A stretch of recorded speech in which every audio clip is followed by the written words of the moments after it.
Recording? Okay. Hi, everybody. This is Sarah Wolf calling to order the remote meeting of the Manchester Essex Regional School Committee on March 1st at 6 p.m. We actually have a guest with us tonight, and we're going to go ahead and have her join us first. We have Representative Belcito joining us. She's the representative to the 4th District, and she's going to just say hello and talk to us a little bit about the finances at the state level. Oh, I can't hear you. Thank you. And this is because this is a new, another new technology for the technologically challenged, although I would hope at this point in time, I would not be like that, as many of us have spent the past 2 years learning new technological skills. So I thank you, Chair Wolf, for having me be here this evening, and want to say first and foremost, hello to the entire school committee. Without you folks doing the hard work, we would have been without a strong rudder during a very difficult time. And as a parent and a community member and your state representative, I want to say thank you for your leadership and your continued commitment to our families and to our children in the Manchester Essex Regional High School. I wish I could be bearing good news in regards to saying that we have a bunch of money in a bag to give to you outside of COVID times. I will be very curious to hear your budget for the evening, and it seems as if the state continues to fund approximately 6 to 9% of the overall school budget costs. And I am going to say I don't foresee that there being much change in that. Pardon me, my own children are outside this door. I'm just going to shut the door. Pardon me. And what I am here to do is tell you this. I am here to be your voice at the state. I am here to say that it's probably never enough when it comes to public school funding, and want to be able to be supportive of what the needs are as best as I can in my capacity, alongside the senator who represents this district, Senator Bruce Tarr. So I will say that we are seeing some increases in the overall school budget, but I don't think that that it's ever enough. And I think when it comes to regional schools, we need that commitment that was made per se in writing, that we would be able to bring the monies that are required to our regional schools and uplift them. I can tell you I'm meeting with Auditor Suzanne Bump and her office, who did an overview on what regional school systems need in Massachusetts in order for them to be as best functioning as possible, and would thank the leadership of your FinCom, and thank you very much.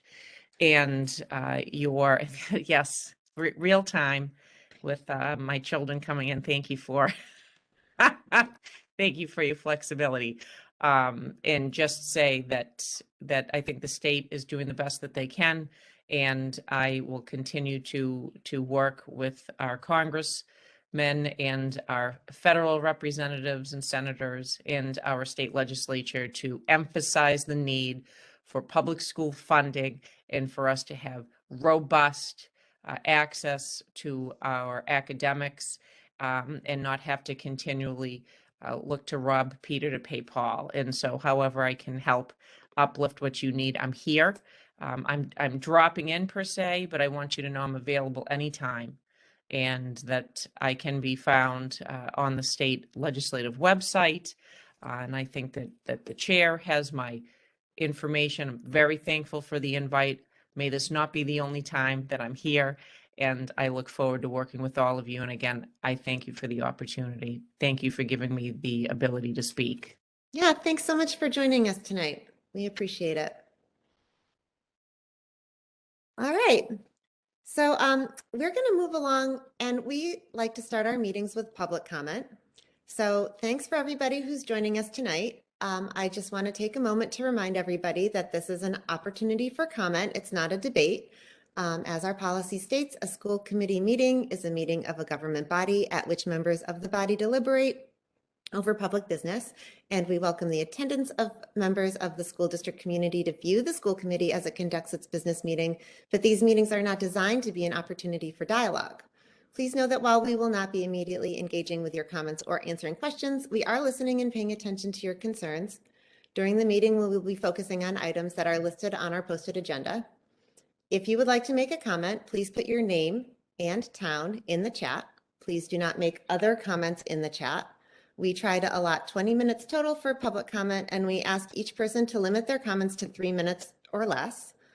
I will be timing the comments tonight, and I will not be ringing my bell because I learned last time that nobody can hear the bell because of the way the technology works. So I will just be rudely interrupting you if you're getting too close to your 3 minutes. After public comment is over, the chat function will be turned off to allow us all to devote our full attention to the meeting. And so I am opening the chat, and I see that Maureen Twombly is in there, and I know that she is planning to read a student letter and then also make her own public comment. So go ahead, Maureen. Thank you, Sarah. I'll start with my own comment. I had submitted a letter on behalf of the boosters to school committee just on our concern over the postponement again of the turf field. The turf field is right now at 50% over its recommended use. It's quite dangerous for players. I think we've got some students that are excited to share their frustrations with the field, but it's a situation where it's dangerous to our athletes to be on the field. There's holes and uneven areas. We know that there's a plan to do some maintenance to it, but that maintenance is expensive maintenance that doesn't quite fix the problem. And we're just really concerned that we, number one, are putting our athletes at risk. Any visitors who come to our field, any referee could show up to our field, and we've had referees come to sporting events who have commented on the quality or lack of quality of our field. And they have the ability to shut down play immediately, which would really be damaging for our. So I'm very concerned about postponing that another 3 years. That would put it, I think, well over 5 years if it's right, double its recommended use.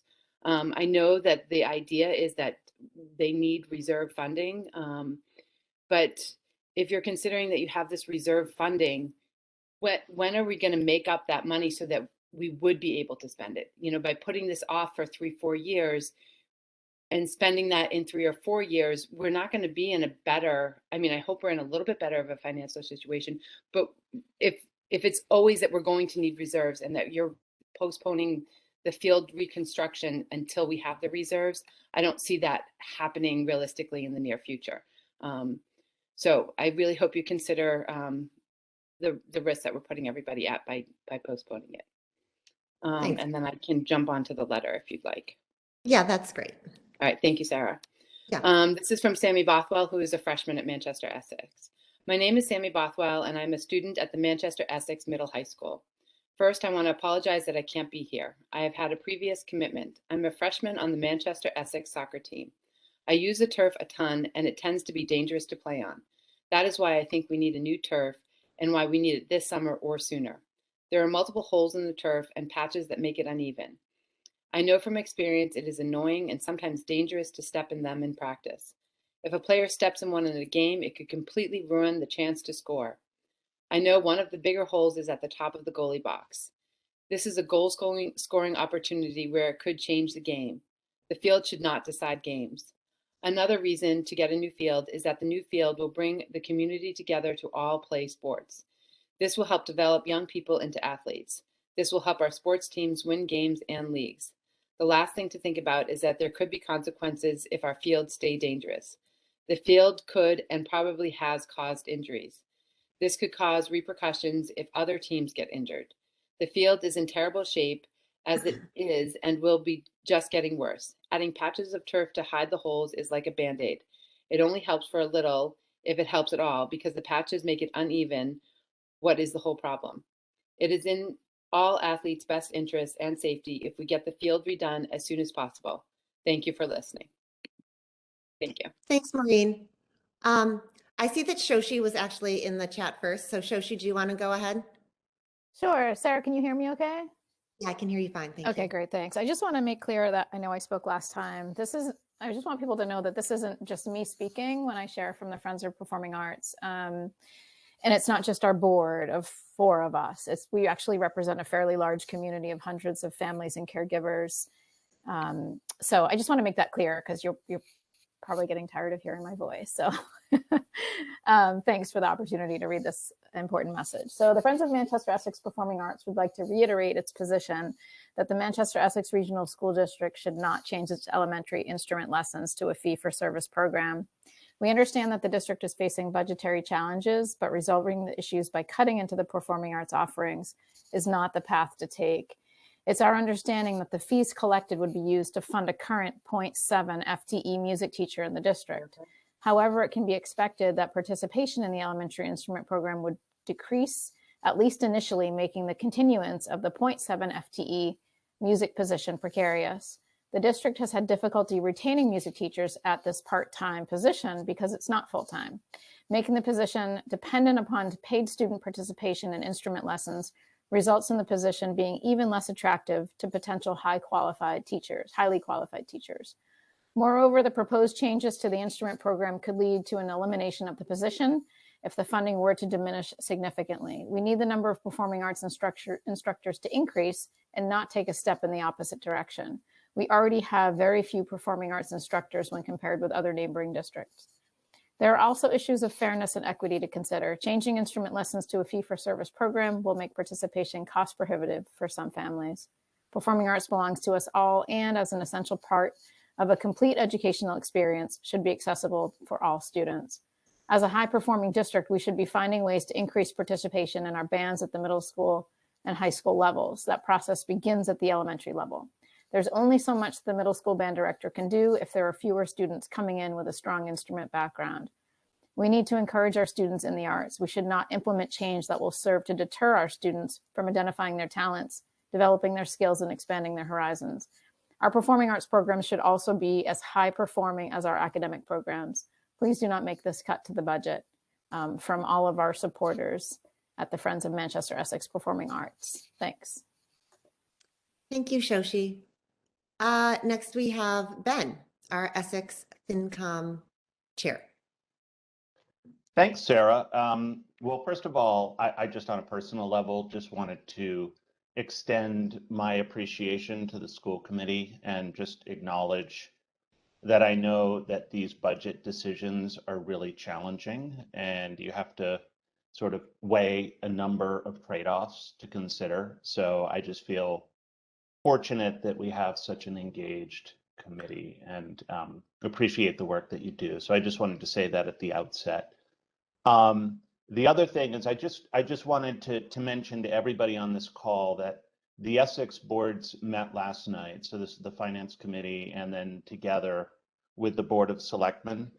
And we agreed that a budget that strikes a compromise that would land the apportionment for Essex in the low 4s would be a reasonable outcome to the budget process. So I just wanted to convey that.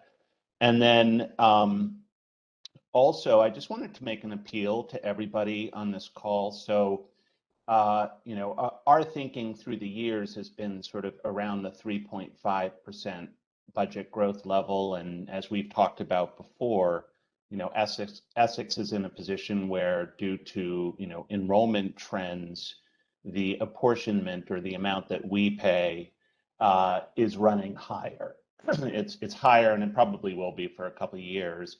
And so we planned for that. And in the fall town meeting, we had set up a fund that we funded with free cash to cover the difference between sort of if the assessment or if the apportionment came in right at the combined assessments for the town versus a higher number for Essex that we were expecting. And so we intend to use that money to cover the differential, and it does require a 2/3 vote at town meeting. So I just wanted to make an appeal for support to everyone on this call to support the use of that, because that will certainly offset some of the difference where the budget lands. So again, that's all I had to say. I'll keep it brief. So thank you. Okay, thank you, Ben. And then I think we have a bunch of students all in a row. So we'll start with AJ. Hi, my name's AJ Palazzolo. I'm a senior at Manchester High School, and I've been playing on this turf throughout my entire life. And these past couple of years, I've kind of seen it deteriorate. And throughout the entire field, not even just through the 20-yard line, it's the entire field. There's divots and holes without turf the size of a shoe. And between all the yard lines, there's missing turf pellets where you can see the black tarp layer, and the holes there's like a lot of them. And then there's places, the places that were fixed or patched are either uneven or just aren't level with the turf whatsoever. And I've played on a lot of turfs, and I've never seen a turf that's at that bad of a level than ours. And I've even been injured twice because of the unevenness of the turf, and I've sprained my ankle twice during games and playoff games, which was kind of a big thing. And yeah, that's pretty much all I got. Thank you. Thanks for sharing your story, AJ. That's horrible. All right, moving on, Hadley. Hi, my name is Hadley Levandusky, and I am also here to speak about the necessity of a new turf at the high school. I'm currently a junior at the high school, and am captain of the varsity field hockey team as well as a member of the varsity lacrosse team. Right now, the high school turf is in very bad condition and is unsafe for all athletes. Personally, for field hockey, with all the bumps and patches on the turf, there pose many threats, and the ball is not able to travel as smoothly as it is supposed to. There have been many instances in games where the ball will hit a patch and bounce up into the air due to the change in surface where there are holes and patches. Additionally, many injuries can be linked to the state of the turf and pose a risk for the school for lawsuits. As an athlete, it is worrisome to think that with one wrong step, I can trip and injure myself on the turf. Lastly, the new turf has been promised before and put off as is. Even my brother, who is graduating from college this year, was promised a new turf his last year at MERHS in 2018. Being a senior next year, I was really excited to have the opportunity for a new turf as my last year as a Manchester Essex athlete. I hope you all see the necessity for the turf to be replaced this summer, and thank you for listening. Thank you, Hadley. And then Reed. Hi, I'm Reed Tarleton, and I'm a senior at Manchester Essex, and similarly, I'm here to talk about the pushing back of the new field at the school. So I'm a captain of the girls' varsity lacrosse team, and I've been playing on this field for all 4 years of high school, and over the years, it's just progressively gotten worse. This field is a huge hazard to all the players, and I know myself and a lot of my teammates roll their ankles all the time or trip and fall, and I know so many people that have gotten seriously hurt. Just the repairing of the field is super dangerous. There's a bunch of patches and holes, just like other people have been saying, and it's a really big hazard. And I've had so many conversations with other players from other teams, especially during games, talking about how dangerous the field is and how scary it is and how easy it is to fall because of the unevenness. And I don't think that should ever be a concern. And I also have a note from my coach if I have time to read that. You have 2 more minutes, Reed, so I think you're good. Okay. So unfortunately, she wasn't able to be here tonight, but here's her note. I'm Nan Gorton, the girls' head varsity lacrosse coach. I've played on hundreds of fields in my career and have coached on many fields in the last 4 years. It is not unfair to say that ours is currently one of the worst. In fact, the field is barely usable now. There are patches that are lifted causing tripping hazards and parts that are worn out completely. Referees speak to me of the safety of the field every home game. They are shocked that our own town has not done more to replace it before now. We are, and rightfully so, embarrassed to host the games on our field. Please take time to walk the field and then go to Ipswich just down the road, or Reading, Linfield, or even Marblehead and Swampscott. We are an embarrassment to the MIA, AA, and with this field, we are asking for injuries. And then she said, I'm terribly sorry that I cannot speak tonight, but please know that I do believe we need to invest in a new field. Okay. Thank you, Reed. Thank you. And yeah, on behalf, read by Reed. Okay. And then Andrew, my neighbor. I'm Andrew Amigo. I'm also a senior at Manchester Essex High School and the lacrosse captain. I'm also here to talk about the turf. To be quite frank, our turf field sucks.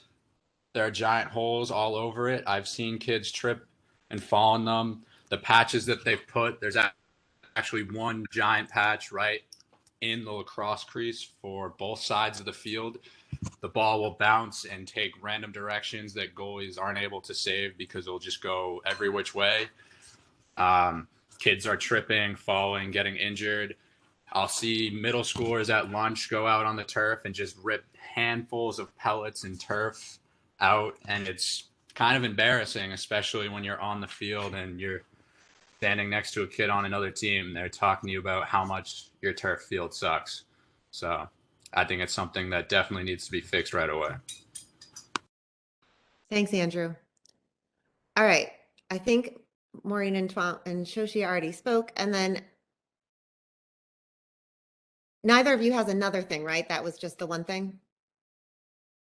All right. Okay. And Annie, then I think we'll end with Annie, looks like.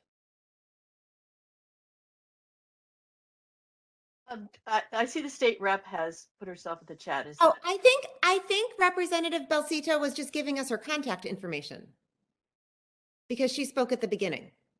Okay, great.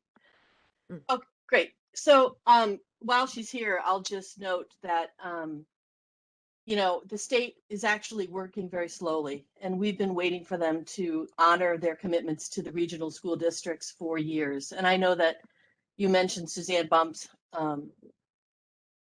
that you're working with her. She had a great report out a few years ago that, and I think she has been a great advocate for regional school districts, but it's too long. And I would really appreciate it if you could have people move faster, because this is nuts that we are in the situation with our two towns trying to constantly fight for resources. And, there were commitments made when we regionalized in whatever the hell that was, 2000, and they've not come through with them. So, I might email you, but I really appreciate you coming here. We don't have reps come and listen to our meetings. It's really great that you're doing that. So thank you for doing that, but haste, please. Thank you for Sure. the statement, and please send me, the more I hear, the better my case. So thank you. Thank you. I sent you all an email. I know you didn't ask for it, but you got it. I just want to thank the Finance Committee and the Board of Selectmen in Essex for coming back to the table and helping kind of cobble out a deal. You'll hear more about it. I think that the goal for you should be to get a deal, to get to our town meetings, have consensus, because we know we're going for an override. And that fight starts tonight. And I just want you to, it's hard, you're going to make hard decisions. And this is just the way it's going to be, because you're going to be walking into a couple of years that are really hard. And thank you for doing it. I got your backs. And I just know that it's going to stink tonight making these decisions, but I think we just need to get consensus and have peaceful town meetings and build support with our partners. So that's all I got. Thanks, guys. Thank you, Annie. That's it in the chat. Is there anybody on the phone who wanted to make a public comment? Okay. Hearing nobody on the phone, I think Pam and Avi can go ahead and close the chat. And then we have Diego here with our student report. It's so good to hear. It's horrible, obviously, to hear everybody talking about the state of our playing field. And we will hear more about that in a little bit, I'm sure. But it is nice to have all those student voices, even if they're talking about horrible playing field conditions. But we do have Diego to give us our regular student report. So Diego. Hi, how's everyone doing? For anybody on the call that doesn't know me, I'm Diego Sanson, a sophomore at the high school, and like Ms. Wolf said, I'm the student representative for the high school. So I guess before I kind of talk about anything else, I just like to kind of reinforce what all the students said. I don't really have to go into it I don't think anymore. I mean, they've kind of laid out the problem pretty clearly. The turfs need to be replaced. And I can also just say, talking to people, that those are not the only students that feel that way. I think the whole student body, everybody in the school at one point or another, whether it's playing a sport or being in gym class, uses the turf. So just wanted to get that out of the way. The first thing I wanted to talk about is how the students are feeling about, at least the first 2 days, how everyone's feeling about the lifting of the mask mandate and how that's been going. I have noticed, teachers have noticed, Mr. Olson in the library also noticed, everyone's been really respectful of people who have been choosing to wear a mask and not choosing to wear a mask. I think it's gone really well. Everyone's doing what they feel most comfortable. And I was actually really surprised. Like, I think everyone's just been respecting each other's decisions, and I was really happy to see everybody's faces and just see everyone kind of getting along after our interesting school committee meeting, the one before this where we talked about masks. Secondly, I also wanted to talk about the idea of potentially cutting the elementary school foreign language department. Me personally, before I kind of talk about what others think, it had helped me tremendously in preparing me for middle school and eventually high school. I don't think I would be where I am with Spanish, and I don't think anybody in my Spanish class would be where they are without that kind of like elementary Spanish foundation and foreign language foundation. As well as in 6th grade as well and through middle school. I mean, everything was kind of building up to what we're doing in high school. I know we have really strong AP Spanish classes, and it's a really popular class that a lot of people like to take, and a lot of people get 3s, 4s, 5s in the exam. And I think you could honestly attribute a lot of that success to starting off with a really strong program in the elementary school. Outside of that, I know that a lot of other students are feeling the same way that I am. And actually, I think it was the week before break, me and a few other students, Miss Bowden and Miss Puglisi, we all kind of meet and then kind of discuss what I'm going to say at the school committee meeting. And I remember we discussed pretty much for an hour about, like what people think like is the most important, what people think should be cut, what shouldn't be cut, in their opinions. And I will say the one thing I think everybody really agreed on strongly was the fact that the foreign language department in the elementary school should not be cut. Like, I think that would kind of be the thing that everybody was kind of like, all right, this is something that we need to keep. So I just wanted to share that. Now kind of just outside of like school stuff, also we had our state swim meet this weekend. Shay First, one of the girls, actually won both of her events and set the state meet record in the 200-yard freestyle and won the 500 as well as the 200. She broke the record. And then I actually swam the day after on Sunday as the only boy that qualified from Manchester, representing the town at the state meet. So that was pretty fun, and it was really cool to, represent the town at a meet with like 40 towns there, 45 towns. There, Martha's Vineyard, Nantucket. I mean, everybody was there. So it was cool to wear my ME green cap and really support the school. I know also the high school basketball team is starting their playoff run this week, and I've talked to a few of the players, and everyone's really excited with all the success they've had this season, and I think they're really excited to start off the playoffs. So that's something to look forward to if you get to go to a game. Before I'm done, does anybody have any questions for me about anything that I've discussed? Any school committee members have any questions for Diego? Just want to thank you. Oh, sorry. Go ahead, Ken. Oh, no, Diego, I just wanted to thank you for the feedback, especially kind of from the front lines. And I really appreciate you were saying that it's been a respectful environment. I know there were a lot of concerns people on both sides asked about that. So appreciate the perspective as well as the feedback you get. Thank you. Yeah, of course. It was a pleasure to speak. Representative Balsito, do you have any questions for our student?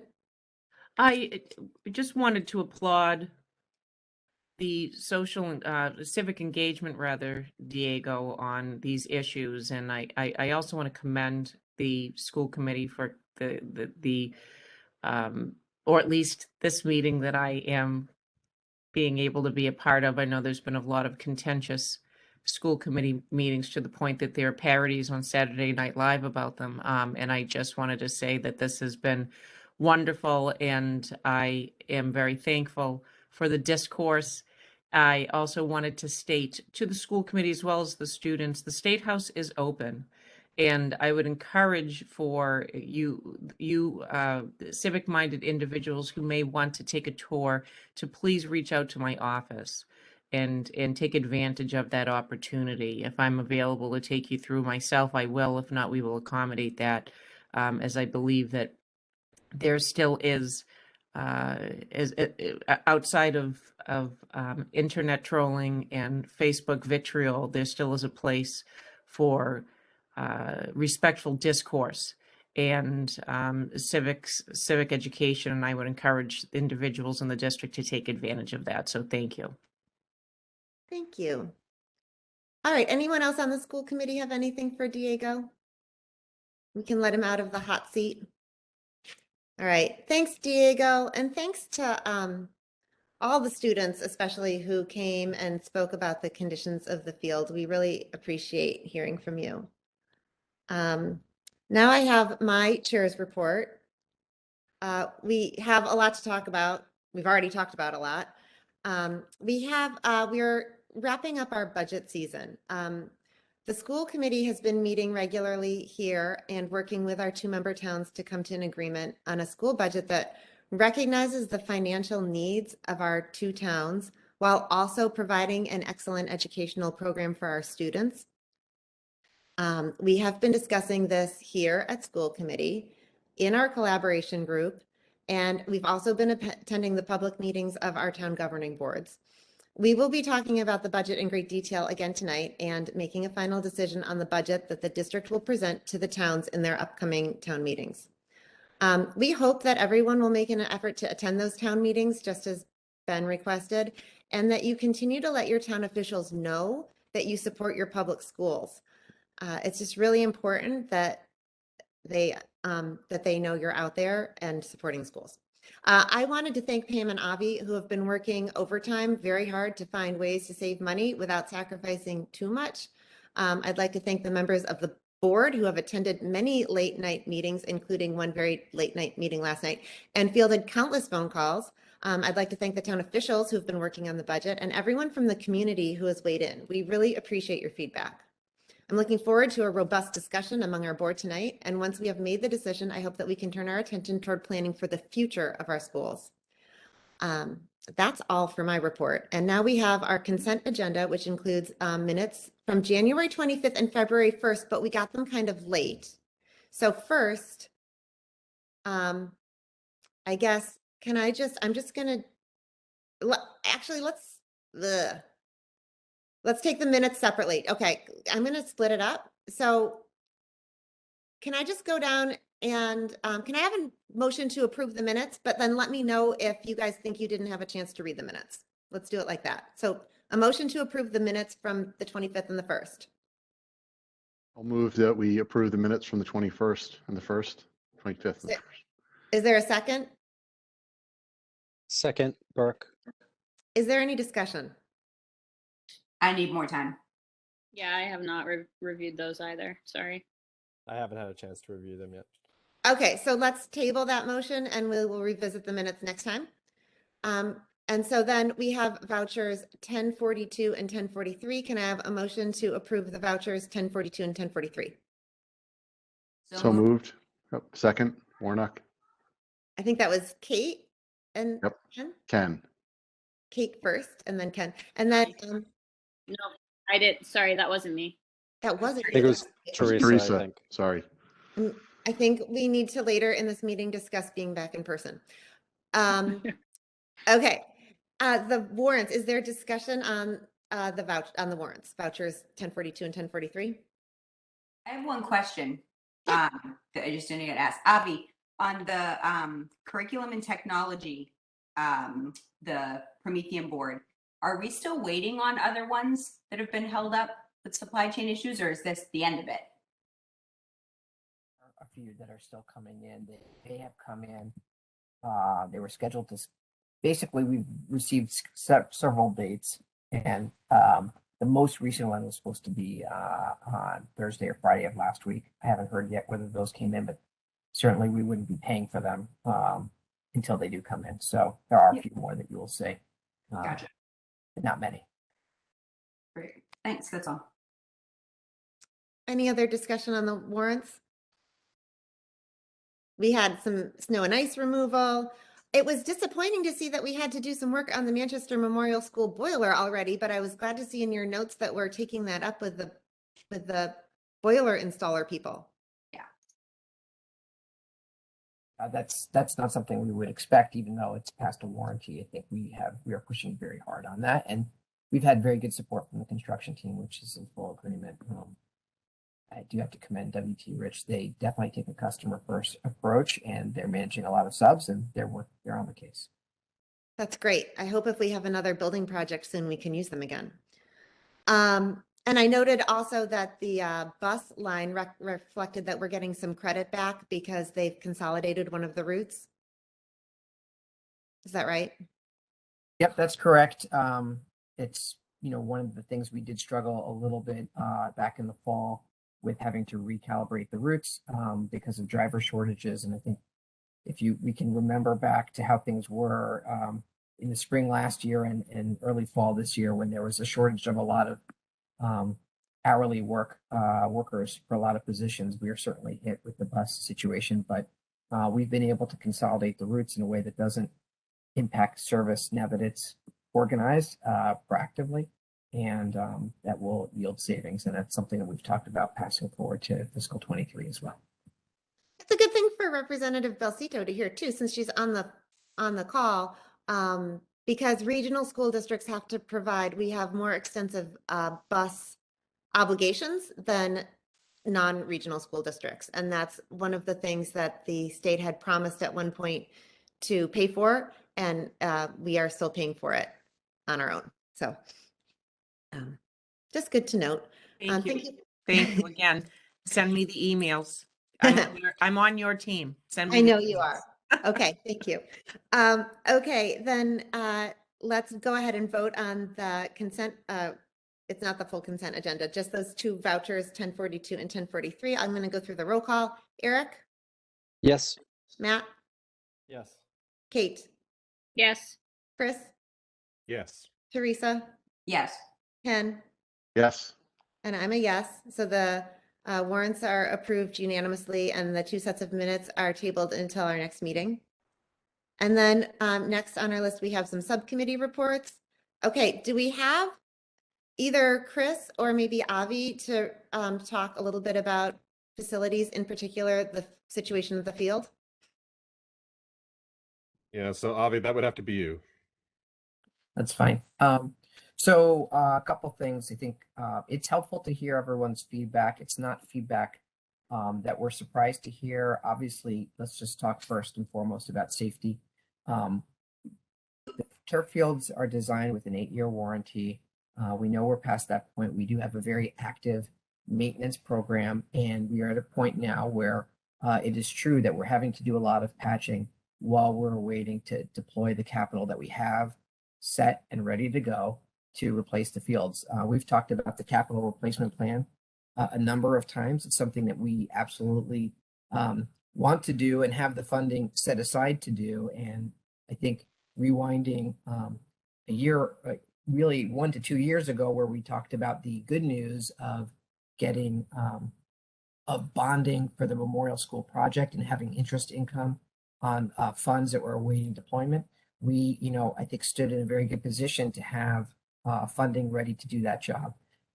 Unfortunately, there are a couple things at play. First, we did go out to bid with a design contract for a designer to come in and get us ready. And they've told us that projects that were scheduled for last summer have been pushed into this summer. So even though we went with a timeline that we were initially told by contractors would work for contracts this summer, there has been a lot of delay with that supply chain in the marketplace.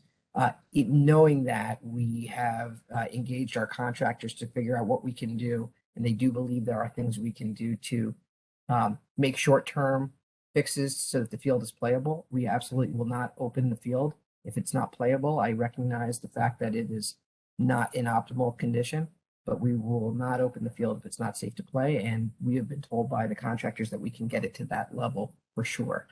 So that will be our goal, and we'll certainly get an outside opinion on that as well before that happens. But regarding the several $100,000 that have been put in stabilization to help address this, as we've talked about in our budget situation, while we're in a situation where we are starting to dip into reserve funds to fund an operating deficit, not best practice, we understand, but we're really awaiting a multi-year correction through a potential override. If that does not pass, or that does not become the will of the community, it would be very challenging to deploy $500,000 to $750,000 or more for 2 turf fields, knowing that we may be in a situation where there are significant cuts to our operating program. So we certainly wouldn't open the field if it's not ready to play, but we might have to look at other uses for those funds. So it's not really where we want to be. We do have a designer on hand. We have been moving forward with the process so that if the revenue picture gets corrected, we will be ready. We won't be starting from scratch. So we did award a contract to Gale Associates, which is a very well-respected firm in turf design, works with a lot of the big universities, and has installed turfs all over the Commonwealth and other areas as well. So we feel like we would get a very high quality field out of that process.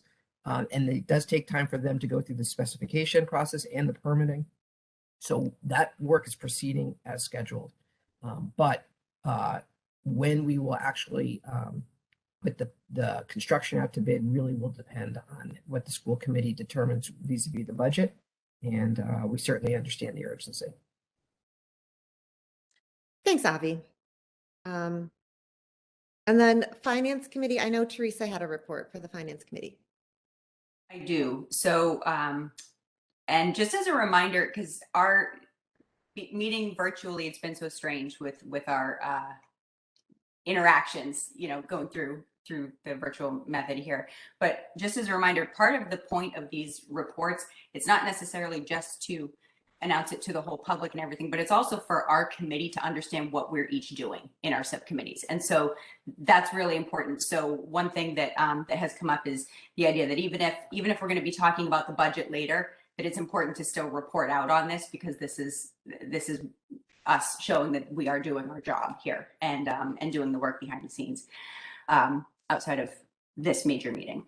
So as Ben Buttrick mentioned, we had a collaboration meeting this morning with representatives from Essex and Manchester, and the Essex people, Ben and Guy Bradford and Brendan Zippergy was there as well, came in and explained that after having separate and a joint meeting last night, that Essex would like to amend the ask from come in less than last year of Essex's apportionment to working the assessment to both towns such that the apportionment to Essex comes in around at 4.3 was the number that was stated.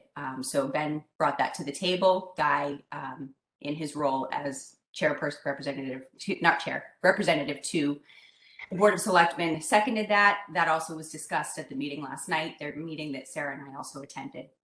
So that was brought to the table.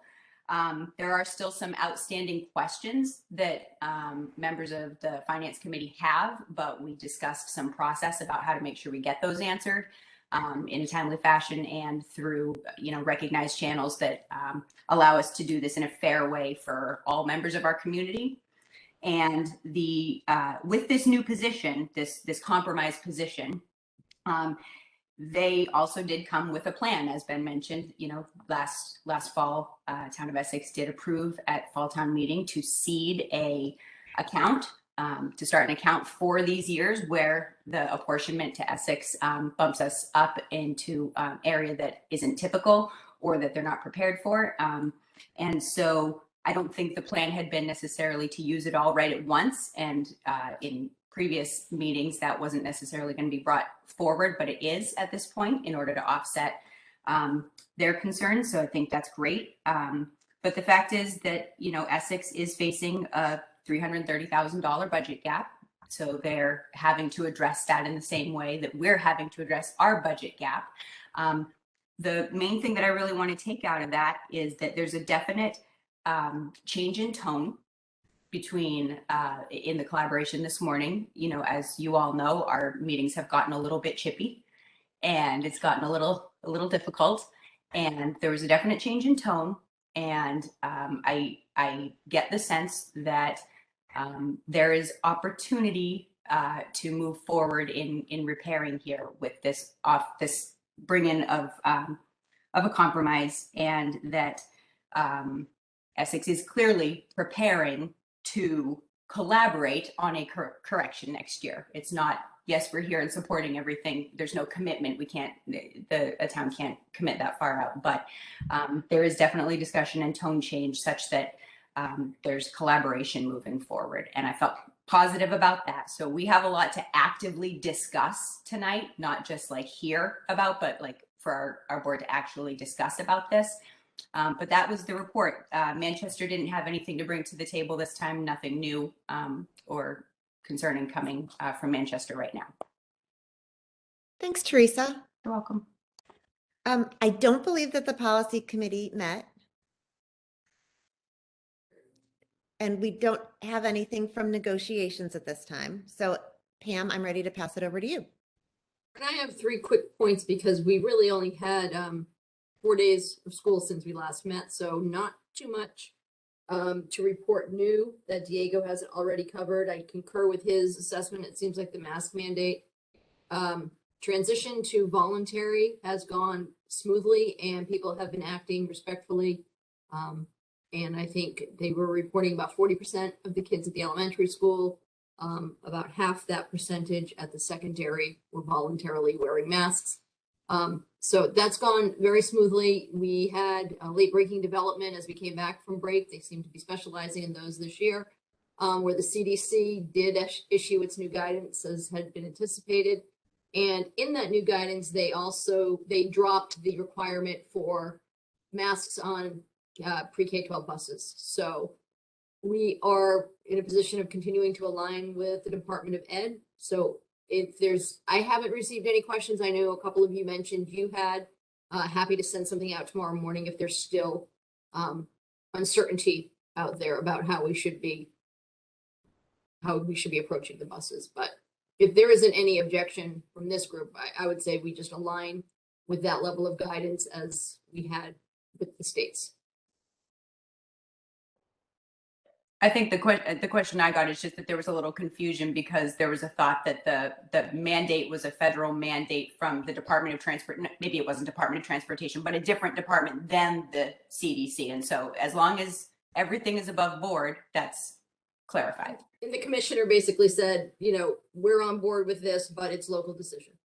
And we've essentially said, once they move, we move, and that's where they're at. So masks are now voluntary in all school settings for us. I will update the update on guidance. Other than that, the big announcement just for your calendars, April town meeting for Manchester has changed. I don't think we talked about it last time, but that's why we actually got a little reprieve and have tonight to formally adopt the budget. But it was originally the first Monday in April. It's now going to be April 25th. So I will take a look at our calendar because usually we align our meeting schedule with the town meeting schedule, and I'll just take a look and see if there's something that we should do or if we just should simply add a session in April and use that first Tuesday as found time. So anyway, more to come on that. Long and short of it is Manchester town meeting got pushed back. Everything else that I've been working on since our last meeting really focuses on the budget. So I'm just going to reserve that commentary for when we open up and take a look at the scenarios. If there are questions, happy to entertain them. I don't have anything. All right. Anybody else have a question for Pam? No. Okay. Christine Reisfelder is on the call to give a report for the CPAC. Hi, it's Christine. So we had a meeting in early February. There were about 15 people on. So the topic of the conversation was more about what deficits parents are finding with their children, and unanimously it was the social as an outcome of COVID. Just missing out on sort of your rites of passage in school as kids grow older, going from elementary to middle to high school, various things that they typically would have experienced that they're not. And that a lot of the solutions given to parents have been to find them social opportunities outside of school. So what we all would like to, ask the district to work with us on is maybe coming up with some opportunities during school hours, like an ice cream social.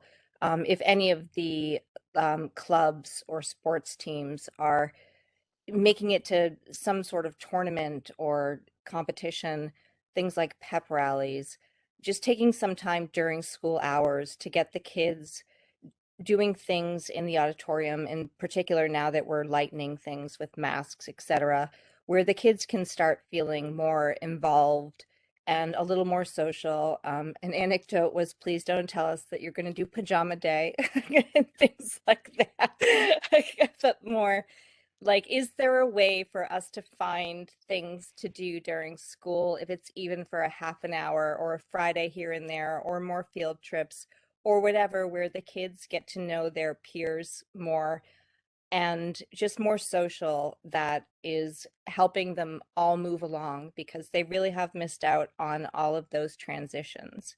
So I'm not sure where to go directly with it, but it was unanimous. And most of the people on the call had kids who, while they have children on IEPs, they also have children who are not. And everyone agreed that it seems like this is just not a special education thing. This is being felt across the board with all kids.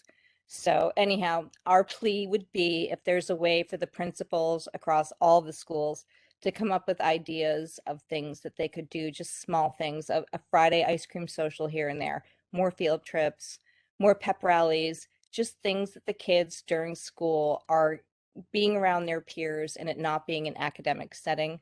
The last part of that we came up with, which I thought was a really good idea, was maybe doing like some fairs during school hours where kids can go see the various clubs that they could participate in, with like booths or something, where the kids who are in them, like the drama clubs, the robotics clubs, the sports teams, etc., where they could actually like see what's available to them, as opposed to them reading the handbook and a list of what is there. So anyhow, that's our update. Our next meeting is going to be our parents' rights workshop, and I'm still waiting for the date and time of that. Christine, thank you so much for that update. And I think those are excellent suggestions. Can I ask a question? Uh-huh. Was there a particular grade level where it seemed to be more prevalent, or across the board K-12? It was across the board. It was definitely across the board, but because of the different groups, it came out in different ways. But already a Manchester mom has organized a pizza night that will happen on March 28th at the community center. They donated the community center to us. But it was across the board. It's just the needs were different. It's way easier, in my opinion, to do this on the elementary level, than it is for the middle and high school, and in particular the high school. So that's why we tried to come up with some ideas that they could do during school that would, be not just sitting around doing nothing. But no, it was across the board. That's good to know. Thank you. Yep. Yeah, that was really helpful. Thank you. I would just actually put in a plea that if, Pam, as you're talking to the principals about this, if there are activities happening at the elementary schools, to make them, what's the word I'm looking for? Equitable. I know each school has its own personality, but we want to make sure that kids are having equitable opportunities for social interactions. If there's a fun thing happening at one, it'd be great to see it happening at both. So we do, I didn't know my microphone was on. We do have a couple of fun things coming up. The grade 5 play at Memorial. I think they're beginning to organize for the annual talent show at Essex. So those are the two equal but different activities that they do at the end of the year. And the preview went out just before vacation, and they're beginning enrollment, I think this week or next, with auditions for the district-wide elementary theater program. Yeah. Which I'm hoping we're going to have some good enrollment. And I know another really exciting thing is all plans are underway for the big end of the year joint district activities. If you remember, before we went into COVID, we had moved away from Mara Vista and into more of a week of field days and celebrations. So I think the mask mandate repeal kind of opened up the door, and there's a lot of positive energy that I'm hoping is going to go toward filling the need that Christine outlined. So more to come on some of the fun events that'll be coming up this spring. Can you plan some fun things for the grown-ups too? Because I think I'm feeling just like all of the kids. Anyway. Yeah, Thanks no, so and much, Christine. that was part of it. And so like what you were talking about with like the plays and things like that, one of the things we talked about was say you have the fifth grade play, right? And they're practicing day in and day out. Maybe during like a lunch, or maybe you do an assembly at the end of the day and you have the kids sing a song from it and expose the younger kids to the fact that this is something that's available to them when they're older, and get them just excited for these social opportunities. And again, same thing with the high school kids and the middle school kids. Just maybe there could be something that gets the kids during their school day a little bit more interacting with one another and seeing what's available out there. And maybe they will say, I think I'd like to do that next spring or next fall, without it being something that their parents are having to be like, hey, don't you want to do this? Or kind Yes. of push them out of their comfort zones. Just seeing it, in person during school, no pressure, but exposing them, which also then gives them that kind of like rush of like happiness and social interaction. So Yeah, I think especially for the kids who have transitioned into either into the middle school or into the high Yeah. school during COVID, they just don't know what's out there. So, and they haven't seen anyone's faces until this week. So yeah, that was definitely, like the kids, like my older son, like he got to go to a middle school dance. That hasn't happened, right? And these are all things that are so trivial when they're happening pre-COVID, but then you realize like these are kind of rites of passages that they just give something to the kids. So yeah. And just let anyone know that if they want to reach out to me, I'm happy to relay the conversation. And most of the parents also said they would be more than happy to help out. Awesome. And Christine, if people want to get you, is it the CPAC link on the website page? Yes, and you can go under student services, and the email is right there. Okay. Thank you so much. That was a great report. Thank you. Yeah. All right. Avi, the COSO internal control procedures update. Did I see, do we have a question from our representative? Oh, I'm sorry. I didn't see that. Just I should have raised my hand, and again, I'm completely out of order here, and I thank you for entertaining. CJ, I just wanted to ask if you could reach out to my office. We were doing some work on CPAC and trying to solicit some feedback to give to the legislature on that. I would encourage any parent in that space as well. So thank you for letting me give that information here. Sure, and as a person who did Project Close Up in high school, I lived for my field trips to the State House. So I did it was close pretty up good in high too. school too. Then maybe that's our fun adult field trip that we would Yeah, be maybe talking Christine and about. I will take a field trip to the State House and relive our close-up days. All right. Anybody else have something for Christine? Okay, then we can move on to the internal control procedures update. Okay, thank you.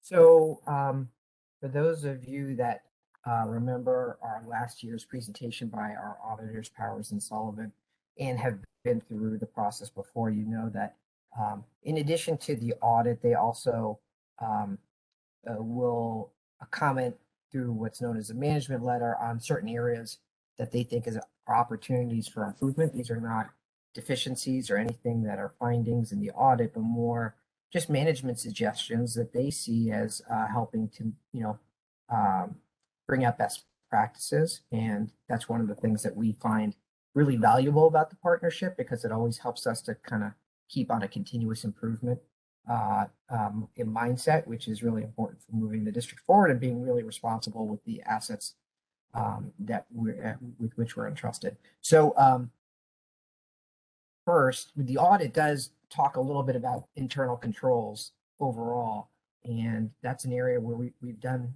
quite well over the years. But in the management letter, it did talk about the need for federal awards, which are federal grants that we get, things like Title I, which is for student support services, Title II, teacher training, IDEA, Individuals with Disabilities Education Act, for special education. These are all entitlement grants that we get through the federal government, and the requirements to have documented internal controls for how we handle those grant funds. And this is all based off federal frameworks, federal guidance, as well as an organization that worked with the federal government known as COSO, which kind of helped to set up a template for internal control procedures. And this is something that we have been using for many years, and really isn't anything new to us. But in terms of having a documented booklet that we could present to school committee, the auditors really did recommend that we bring this to you so you can see what we're up to and what we're holding ourselves accountable for. This isn't really a policy, so it's not something that would be a school committee policy document, but it is a set of procedures that we use to make sure that we are doing everything we can to be compliant and safeguard the those federal resources. So it's a very large booklet. It covers things like our accounting system. It covers things like how we purchase and procure goods through federal awards. It covers things like how we handle asset management. If there are certain assets that are purchased through federal grants, there aren't a ton of those for us, but that can happen sometimes.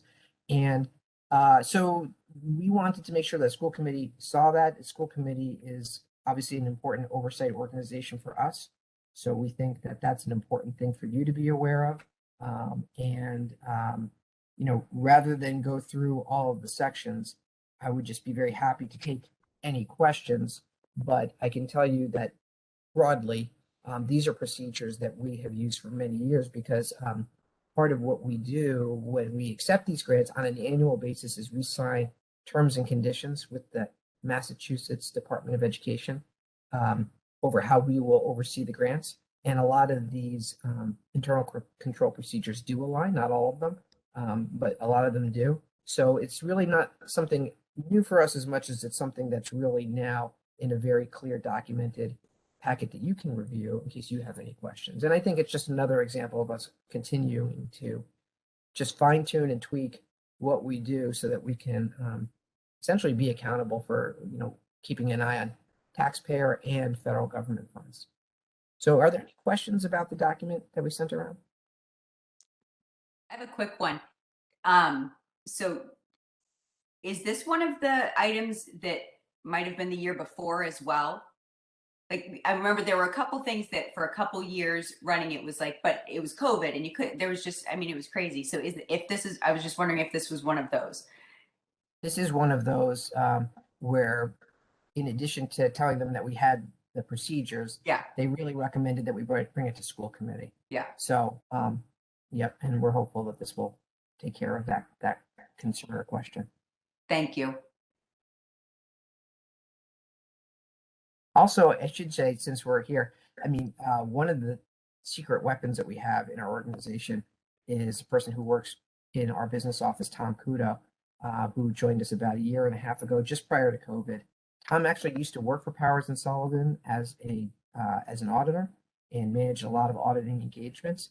So he was really able to do a great amount of work on getting these documents together. He also works very closely with me on a monthly basis on our grant management, where we report out to the grant managers and help them to manage the funds and think proactively about how to make sure we utilize them. So I do want to give a shout out to Tom, who really helped to make this what it is.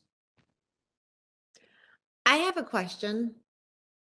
So a lot of this has to do with grants and how we get the grants and everything. Who writes all the grants in our district? We have essentially special education grants, which are written by the Director of Student Services, Allison Collins. And then we have the other grants, which are more focused on, I would say, general education and opportunities for enhanced support. And those are typically written by the Director of Curriculum and Instructional Technology. So for this grant cycle, most of them were written by Julie Riley when she was still with us, but we work very closely with Angela Bick, who worked actually with Julie on the transition for picking those up and is very experienced in those. So when Tom and I have those periodic meetings to go through where we're at with grant management, we'll have one meeting with on the special ed side and then a separate meeting on the non-special ed side with those two grant managers. I've noticed sometimes in districts with more financial flexibility, they sometimes have, they hire a grant writer. Is that something that we'd ever consider if we, like, is that something we need? Well, Pam can speak to that unless you want me to. We could certainly consider it. Typically, unless we have the money to outlay for a salary, they would be responsible for generating enough grant income to pay themselves. It was discussed in the past. I think what we would probably want to do is get a subcommittee of this group together to explore it a bit. It may position us better for competitive grants. We have a lot of things going for us, but we aren't particularly competitive when it comes to anything with a need component, and much of what we see as a need component to it. We could always look for partnerships, though, and that's what someone dedicated to grant writing would be able to do for us. Something to think about. Does anybody else have questions for Avi on the internal control procedures update? No? Okay, well, thank you so much for putting that together and for sharing it with us. Welcome. And because it's not a policy item, I don't think a vote is needed on this. And I know we probably just received this recently and it's quite large. But I think it might be nice if at some point we could get maybe an acknowledgement of support or even a vote to acknowledge the documents as having been received. It's not really necessary. I think the fact that it's in the minutes that we reviewed it will be sufficient, but I just wanted to throw it out there for consideration. And if people wanted more time on that, I certainly would understand. I love the acknowledgement that we have received it. Could somebody make a motion that we acknowledge that we've received the internal control procedures update? I will, Sarah. It's Kate. Thanks, Kate. Is there a second? Second. Okay, and we'll go through thank you, Eric, and we'll go through the roll call. Eric? Yes. Matt? Yes. Kate? Yes. Chris? Yes. Teresa? Yes. Ken? Yes. Yes. Yes, I'm a yes. Great. Thanks, Avi. Thank you. The next thing is the formal vote to accept the bid results for the sale of the bond anticipation notes for the Memorial School construction project. Yes, and you can see I've got like multiple stacks of papers here because of the So meeting many tonight. papers for this meeting. It's true, and I'm just looking for my capital budget items, but I can tell you while I'm looking to pull those up that, as you know, we've talked in the past about funding for the Memorial School construction project, and this is something that we've anticipated. We have already put out 2 bonds that total about $35 million for an estimated amount of the $52 million project, where we estimate that the MSBA would pick up about $12 million. We don't know the final number. And so that would leave the district with a $40 million share.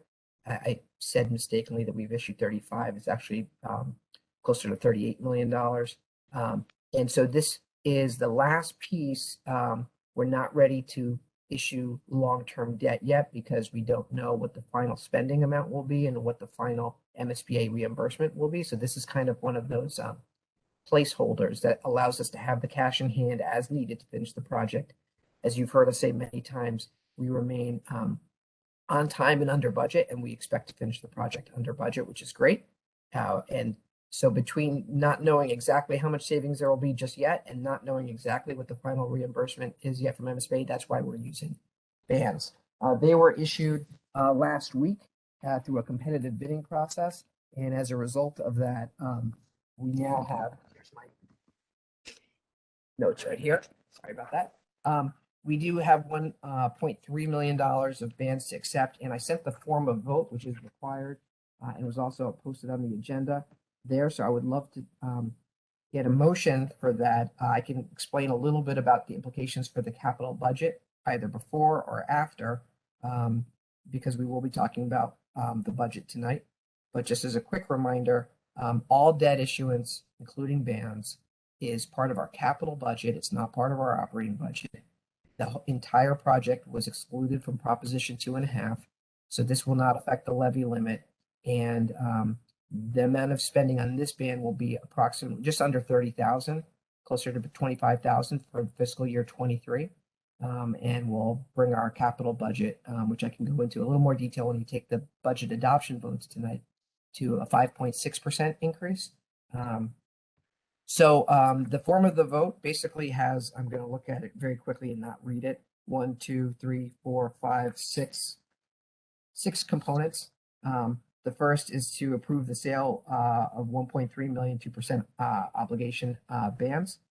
Second, to acknowledge the fact that we had to issue a offering statement that included disclosures of our financials and our financial conditions. Third, that we are authorizing the district treasurer and the chair of the school committee, who have to sign closing documents, much as we've done in the past, to do so. And fourth, that the treasurer will be able to authorize and direct post-issuance works on federal tax compliance. These are tax-exempt bonds, so that's important. Fifth, that all of the items necessary for execution will be executed. And finally, just looking here, that any other items necessary to execute closing documents will be done. Some of it seems a little redundant, but this is something that afterwards we typically get the district secretary to help us with signatures on for the school committee secretary. And I guess the language that we've used in the past for motions is to adopt the vote of the school committee regarding the $1.3 million bands using the form of vote as presented by bond counsel. So that's a much shorter way to have a motion compared to what I introduced and explained. Do we have somebody who would like to make that motion? Let's see if I can say this. Okay, so motion to approve the sale of the $1.3 million bands as presented by Avi for the school district. Is that close enough? And using the form of vote as presented by bond counsel. And using, what was it, the form of vote you said? That was the form of vote as presented by bond counsel. Thank you. All right. Is there a second? Whitman, second. All right. Is there any more discussion on the bond anticipation notes? Yeah. Yes, Avi, one question, just kind of if you can layman's terms it for me. In one of your notes, it said it was negotiated to a 1.0935% interest with 25.9K interest due in 1 year. And then in the motion, there was a 2.0% general obligation bond anticipation notes with a premium of 11,752. I just apologize. That I don't want to get too deep into the minutia, but what's the difference between those two things and how does that reconcile? Yeah, that's a great question. So the 1.0% that we talked about is the effective rate, and the 2.0% is the coupon that we will pay, which is you take 2% of the 1.3, that would be the interest, but because of the way it was bid, bidders offer a premium, which is essentially additional funds to give us that are not part of the interest rate. So when you add those in, and they're used for two purposes. One is to cover closing costs, so we don't have to pay out of pocket for issuance costs with attorneys or financial advisors or closing documents, et cetera. But the other is to essentially sweeten the deal because it's competitively bid. So although we will owe a 2% off of the 1.3 million, we're actually going to get a little bit more than the 1.3 million because of the premium funds that bidders give us to cover closing costs and to also try to win the bid. So the effective rate when you add in those funds, you're really paying 2% on the 1.3 million, but you got more than 1.3 million in cash. So as a result, the effective rate goes down to that 1% level. Cool. Thank you. Does that answer your question? It does. That makes sense. I just couldn't reconcile those two interest rates. Thank you. Avi, for people who might be listening and not focusing in on the percentage differentials and the impact, we use capital a lot to talk about investments and projects like fields or boilers. In this instance, what does capital mean exactly? I'm glad you asked that. So we do use capital in two different ways. So right now we're talking about the quote unquote capital budget, which is a term that for our district covers one thing and one thing only, and that's debt issuance. And those are bonds. We issued bonds for the middle school, high school project when we built that building, and we've issued 2 rounds of bonds for the Memorial School project, and we'll issue a third and final once once our final spending is known.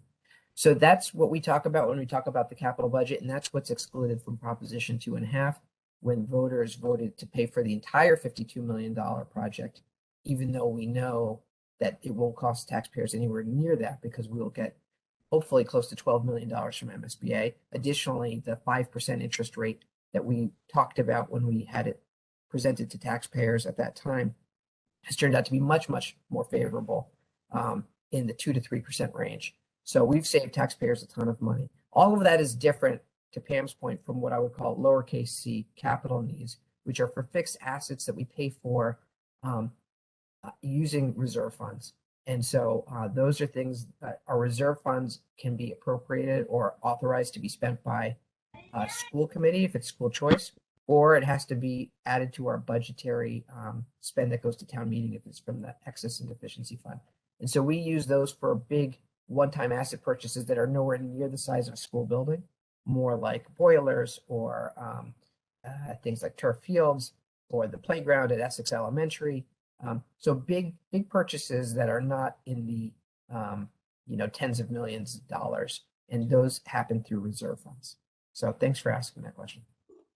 So is it wrong to say, like, if somebody asked me, our capital budget is basically our mortgage on the 2 elementary schools and what we need to pay on it every year? 100% correct. And the reserves fund our capital projects. That's right. Our asset replacement projects that are not to the size of a building project. That's right. Thank you for that clarification. Okay, I believe we have a motion on the table. I don't know that we had a second. We did. I seconded it. You did? Okay. Is there does anyone else have a question for Avi? Or any more discussion on this? Okay. Eric? Yes. Matt? Yes. Kate? Yes. Chris? Yes. Teresa? Yes. Ken? Yes. And I'm also a yes. Thanks, Avi. And now the only thing we have left to talk about is the budget.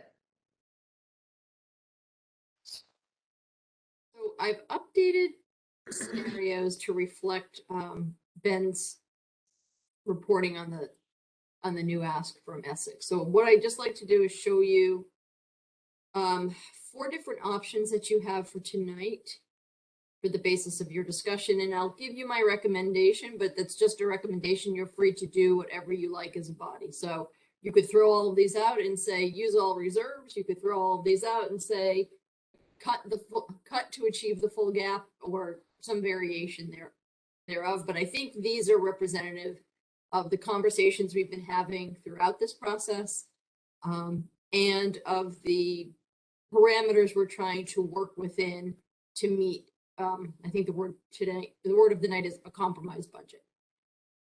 One thing I would like to lead with is just a reminder that we tend right now to be looking at column D as the most extreme ask, and that ask would have our assessment at 3.5.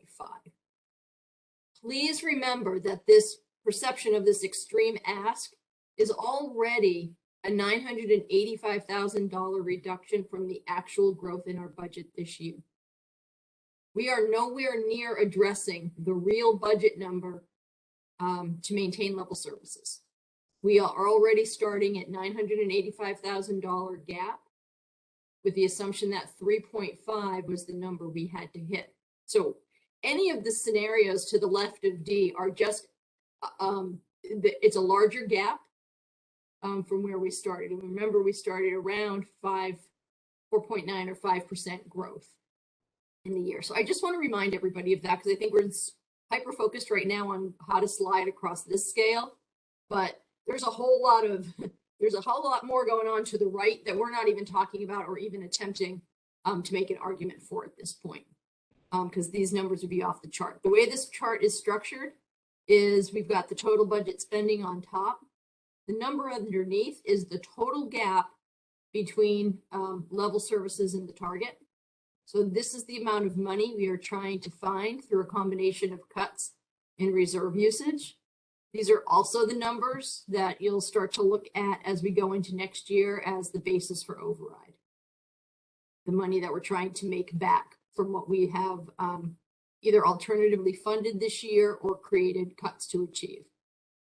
The next line is what we're taking in cuts down below, or what we're suggesting we could look at to take in cuts down below. And then the recommended amount of reserve use from excess and deficiency. I want to show you that at the bottom of the chart, I've tried to map out very clearly that we are using multiple versions of reserves to get to the gap closing number. So we're using an E&D, so excess and deficiency, operating budget dollars that have gone into a special account at the end of year as a direct line of revenue. We're also taking $150,000 in OPEB reserves and putting that in as a revenue stream. And we haven't adjusted the budget for potential growth in healthcare. The latest number, 14% as a starting point, which is 5 points above or 4 points above what we have in the current budget. We're using or putting in 150 of school choice reserves as placeholders. So in total, alternate funding sources, reserves as revenue, 840 to 820 in all of these scenarios, plus about $500,000 in cuts. So just bringing you back up to the top, again, your budget reduction number, this is program and staff, reserve usage, and then this is the breakdown of what total budget spending growth would be, what the assessment before apportionment would be, and then the 2 apportionments per town. And what we heard from Ben tonight is that they would be able to work within the 4.2 to 4.3 range, which I think on this chart gives us columns B and C to study tonight if it's the committee's decision to honor their request. The cuts, the reductions, the ways of making ends meet haven't changed too much. We've taken what we can from direct operating up here in this first bucket. That stays steady across the board. Then all of this is some type of personnel reduction, whether it's classroom, it's all a form of classroom teacher, some associated with specific programs like elementary foreign language, which we heard about earlier, or instrumental music. You have classroom teachers, subject area classroom teachers, high school math, art, and we have an elementary classroom teacher on here as well in all scenarios to the left of 3.5. Then we have some restructuring opportunities. Again, this does translate into FTE or full-time equivalents, so heads. Restructuring the elementary intervention model, we're going to look to reorganize psychological services, and we are going to commence a study of the entire K-12 administrative structure and central office restructuring with an anticipated initial $25,000 in central office restructuring to be rolled out this spring. We were hoping for mid-March, but our whole process has been bumped a little bit, so I'm anticipating April. So this is kind of your point of discussion. I'm happy to answer questions. Again, I would recommend looking at B and C and some type of balance between reserves and cuts. It really tips more toward use of reserves and tries to minimize the amount of cuts.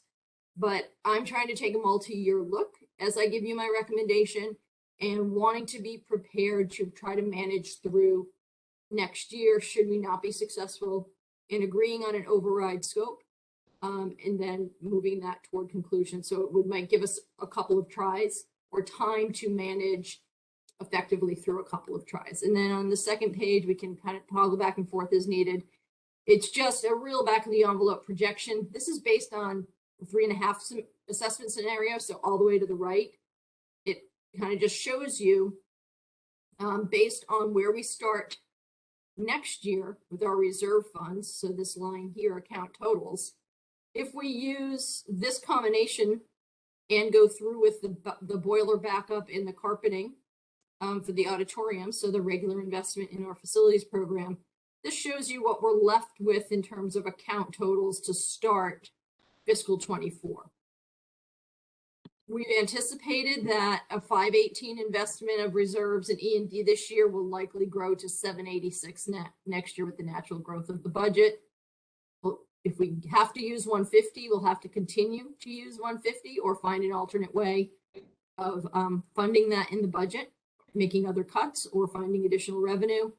So if we aren't successful with an override for next year, our account totals could be down to 1.3 million. Which brings up the long-term question of where do the fields fit in this? Because this is without taking on the field project at this point in time. So if you're asking me why not more reserves, Pam, I think because we have committed to projects in the capital realm, so investing in small assets, and that was the intended use of these funds. And the more we rely on them to fund operating, the less capacity we will have to maintain those items. And I think the kids gave you a pretty compelling overview of where the field stands at this point. And from my walking on the field, they're pretty accurate in their assessment. So we are not too far from where we were when we met last. And it's really about discussion, deliberation, and trying to make a determination because we do need to adopt a budget tonight. I'm happy to answer questions. Does anybody have questions for Pam? I have a question before we start the discussion. Yeah. Just point me in the right direction. I'm looking at columns B and C, and I'm looking at the change in the total gap. And I'm only seeing in the highlighted things 35,000, but the change between those two totals is 57,180. So where am I missing it? Like everything looks the same except for the $35,000 in staffing and program. About 30,000 additional in reserves as well. That's why. Thank you. Yep. A little less than that. Yep. Got it. Thank you. Okay. I think I just want to say, as we get started on this conversation, that the town of Essex came to us last year with a similar request because they were really feeling strapped, and they were, I think, I don't want to read too much into it, but I think everybody was a little nervous about COVID. And they were really asking everybody to come in at a zero growth budget. And we spent a lot of time last year in last year's budget season explaining why that didn't work for the school. I think there were some newer people who didn't really understand the way school budgets work.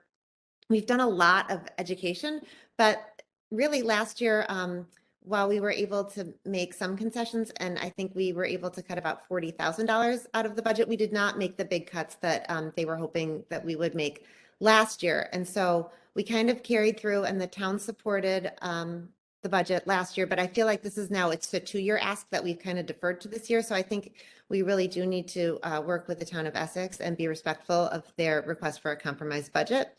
I was really glad to see some movement last night at the meeting. So I just hope we can all keep that in mind tonight as we have our discussion.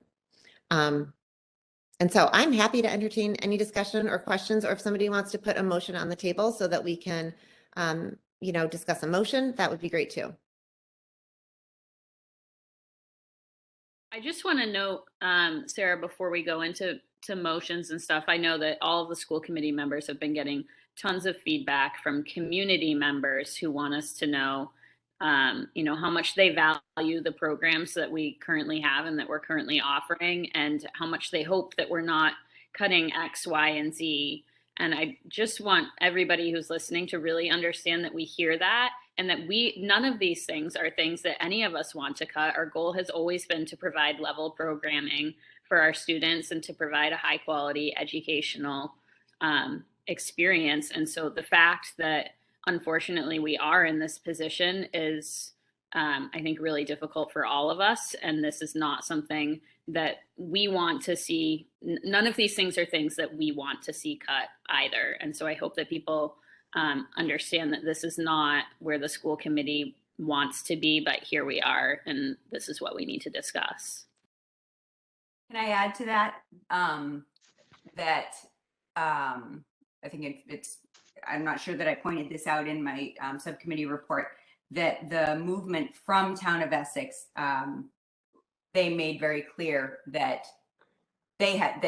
those boards and the boards had also heard from the public and heard from people about the effect that cutting programs would be. And so what I took from that part of the discussion last night and this morning was that some of this movement toward looking at a more collaborative budget was in order to assuage some of the need for that, to not do that. Now, that said, that doesn't necessarily mean we don't still have to make program cuts, but know that that was part of the equation in moving that needle.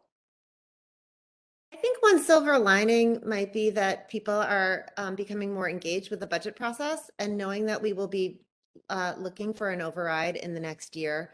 And there are opportunities there for restructuring, for adding. So the more people are involved and the more they reach out to us and to their elected town officials and town committees, the more likely it is that we can really build back better a district that we all want to see. I mean, when I joined school committee, that's why I joined, because I wanted to see more and better. And then I went through 8 years of cuts, and here we are. But that's okay, because we'll figure it out. Sarah, I'd like to offer a few comments, if I may, before we get into motions. Great. I guess with the comments, I appreciate the perspective of the Essex boards and the Essex members of the school committee, and I appreciate that. I remember 6 years ago when I joined, it was the Manchester side of the apportionment that was getting a higher side, and I think that was actually what initiated a lot of the collaborative meetings. I'd like to point out that I've operated under the assumption throughout that the process has been collaborative and has been engaging, and to hear it say that this year it's collaborative and we're coming to the table is kind of surprising, given that's how I thought that we always had been operating. I know the past few years, a couple of years ago, over the objection of some of my Essex colleagues, I actually voted to begin using reserves because Essex at that time had, I think, a $50,000 shortfall. And we cut $150,000 from the apportionment by using $150,000 of reserves, and that has continued to eat into this. So I think the district has established a strong record of collaborating and long-term budgeting on this. And quite frankly, anything this year or next year when it comes down to overrides, there's no guarantees that any of us can make. We are answerable to the voters of the district as a school committee for managing the school district. So I appreciate it, and it's always best to be working collaboratively and having the support of town boards of selectmen and finance committees that can come and go, as I've seen in the past couple of years. I guess I really want to speak to the most important thing on this, which to me is level services, that concept. I know the Proposition 2.5 that we're held to kind of manages, that's the most we can get to even in times of high inflation. The expectation from the parents I've spoken with in both towns and the community members in both towns is that the students of today should be afforded the same educational opportunities that people that are adults in the towns have. And that's where level services really matters. So I have a big issue with kind of continuing to take cuts on this. And I appreciate the need for cuts. I feel the cuts are beyond the normal reshuffling and restructuring that I think the district does very well to deal with changes in enrollment and new needs and shifts from elementary to middle to high school. So I guess I just want to put that out there as a counterpoint to the fiscal responsibility as the educational responsibility we have. So I yield my soapbox. Thank you, Ken. And just a few things, because I've been joining with Teresa and Sarah and the others on the collaborative groups as well. For us, I think it's important to just to recognize all the work that Pam and Avi have put into this process. I think every week we're presented with 10 new spreadsheets or presentations. Kind of just getting into the minutia, but it's very helpful to kind of to frame this argument and to answer the questions that we have. My one feedback, and there was a few folks from the Essex group on the call as well, and I do appreciate their collaborative efforts as well. Is it just to kind of bring that level of detail as well to those meetings, as well as to kind of just other arguments as well. This is really kind of a conversation about trade-offs, and that really hasn't been fully articulated in that setting. In that, I think is a helpful measure, because it's like, oh, well, if the school has to give up this, what would Essex give up? And I don't want to frame it against towns specific like that, but I think that's an important part of the conversation as to kind of where do those trade-offs lie? Because if the school isn't going to do level services, what does that do for the town of Essex, and vice versa when it flips? What would that do for Manchester? So I know we're going to get into probably some of the more details, but I think those are two other points that I just want to point out, is that Pam and Avi, a lot of great work and a lot of extra detail in this process, and just kind of that continued effort in kind of educating us in terms of like the trade-offs for the towns is a helpful step. And I have other thoughts, but I'll save those if we put a motion on and all that stuff. Well, that's great. Thanks for sharing. Sarah, so how do you want to do this? Do you want us to get a motion so we can do some discussion, or do you want us to discuss and then make the motion after? I think it's good to get a motion on the table so we can discuss it. If people don't have questions, or if anybody has anything they want to say before we put a motion on the table, that's fine too. But if you want to put a motion on the table, that's great. We can discuss it. I just have a question for Pam for clarification for people who are listening. So as we're looking at this, some of these not opportunities, but some of these program reductions, and we're talking about foreign language or fee for music lessons. Pam, can you give us some context on what like neighboring communities are providing in terms of those programming choices? You kind of were getting, you must have been reading my mind, because I kind of launched into the chart without explaining. It is about trade-offs, and I think that's the perfect way of looking at this. These certainly aren't things that we would be doing if level services were available to us.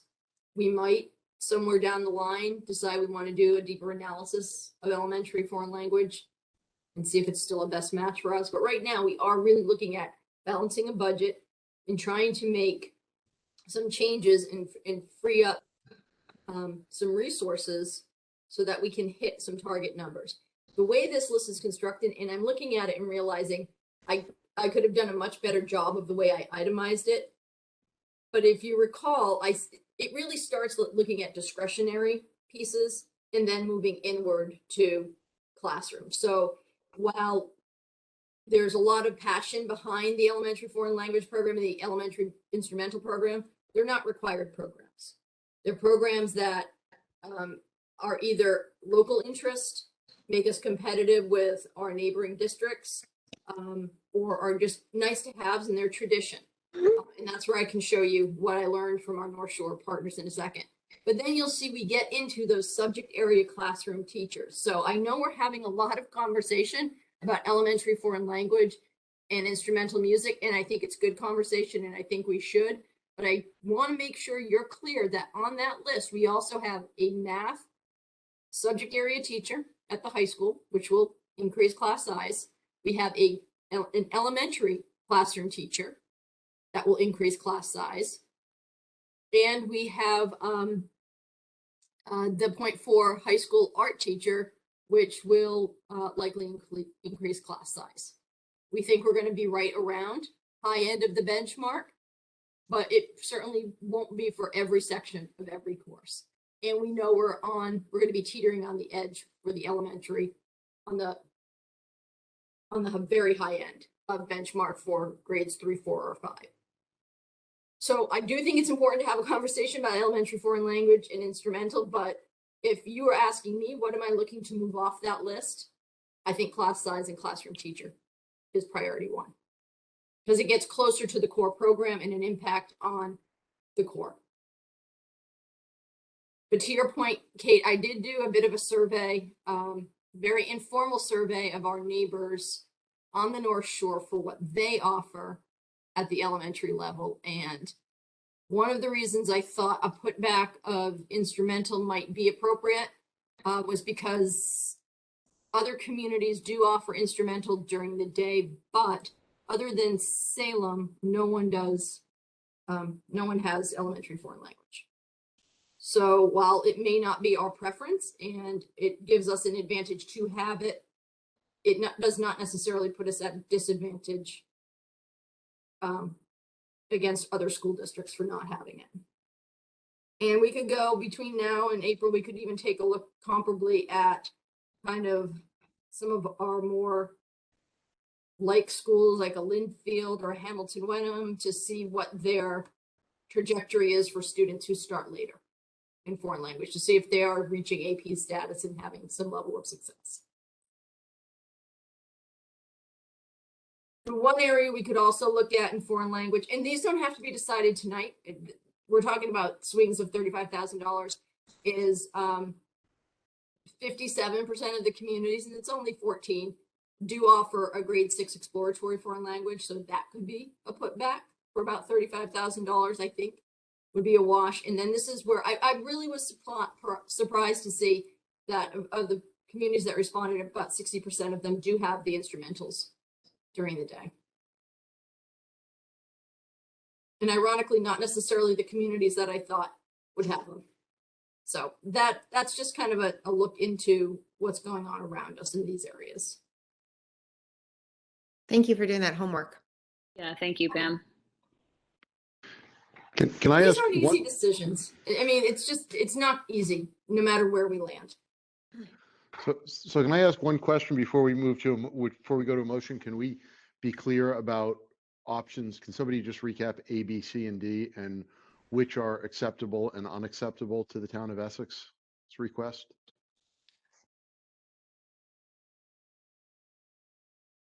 My understanding, B and C meet the Essex apportionment request. We're really looking at two things here, which is cuts as well as what's the balance, or it's a reduction in budget, but then we're also looking at the balance of cuts versus reserves to fund the gap. Yeah, so every dollar that comes out of cuts would need to come in for reserve. Because C and D reserves. likely are, C and D are the same reserve amount roughly. D is actually lower reserves, but D includes lesser cut, or C includes greater cuts. Okay, thanks. Again, when we're thinking reserves, this is really your total reserve usage down here. This is your E and D number, but this is all of the other pieces that are going together to float it. And when 150 for OPEB, the direct infusion from E and D, and then 150 from school choice, backstopping healthcare. And when we do start to put together a budget correction, if we've used, the more reserves we use, that's our starting number for a correction, which gives us less flexibility if we wanted to try to ask for more things. So let's say you chose C. We would have to decide right away. We're putting in, instead of the towns, we're putting in $820,000 of revenue from other resources. So that's not being carried by the town. We're doing that instead.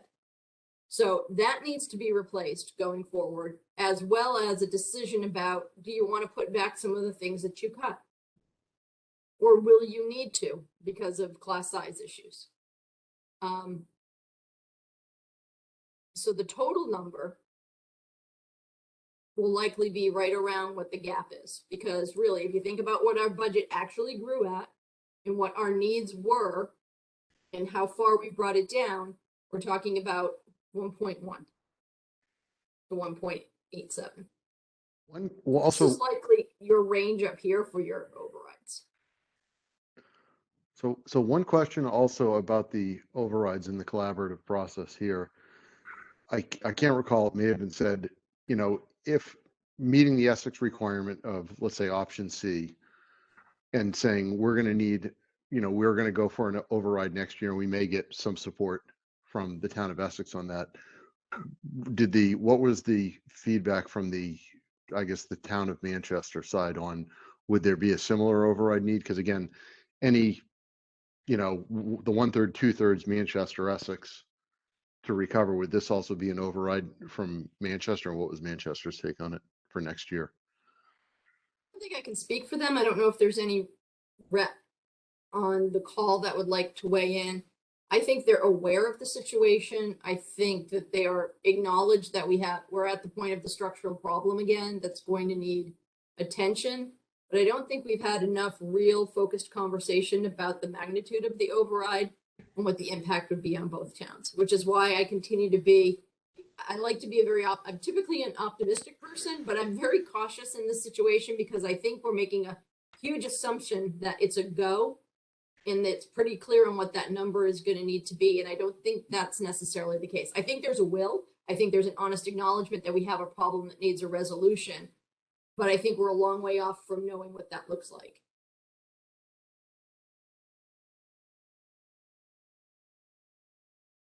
Sarah, just and others who have been in conversations, please, if you think I'm not hearing it the right way, please jump in and give an alternate point of view.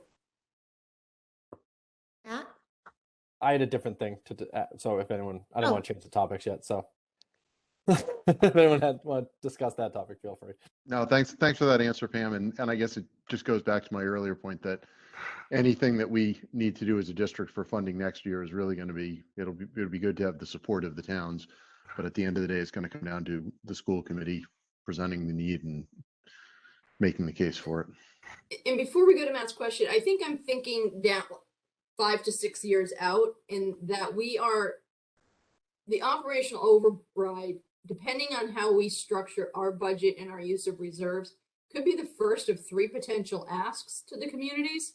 If we don't leave enough reserves in play to cover the field replacements, we're going to have to seek an alternative source for that. And it could be private funding, or it could be a combination of public-private funding. But that could turn into an ask of sort to both communities for additional resources.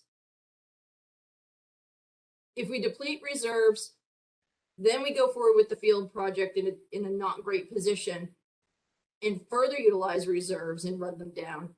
Then we're going out for an Essex Elementary School ask.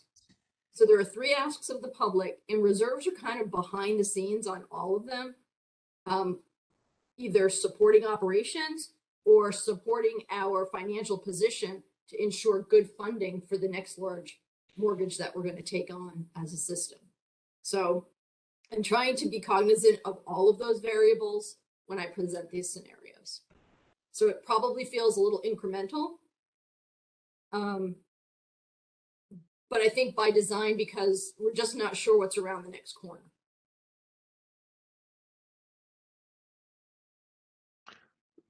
Thanks for answering, Pam. I guess Matt. Yeah, Sarah, just a process question. So in terms of, I know we've been asking, put a motion on, but to Pam's earlier point about we can we can accept any of these, we can modify them, we could like how would it be a motion that then wasn't approved and then we put another motion? Like how is the conversation structured that way if you kind of want to discuss, I guess, modifications to some of these scenarios? Do you do that within the motion, or do you just do that now and then you get to the motion? Pam, do you have an answer for that? Well, I'm watching Avi, and I know what he needs to come out. Well, we all need to come out of the night with, which is an adopted budget. So I'd suggest this: A, B, C, and D represent 4 fully developed budgets that you have, that Avi has sent you. Each one of these requires him to go through and change different line items to make the whole thing work and become a budget.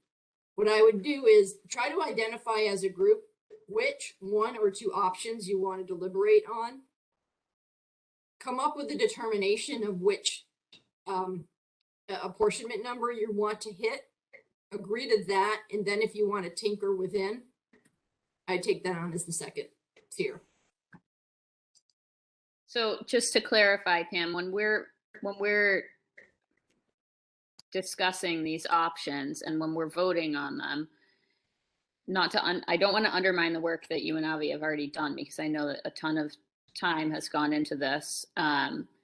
When we vote and say we were to say, oh, we're going to do option D or we're going to do option A, are we committing then to these specific staffing and program reductions?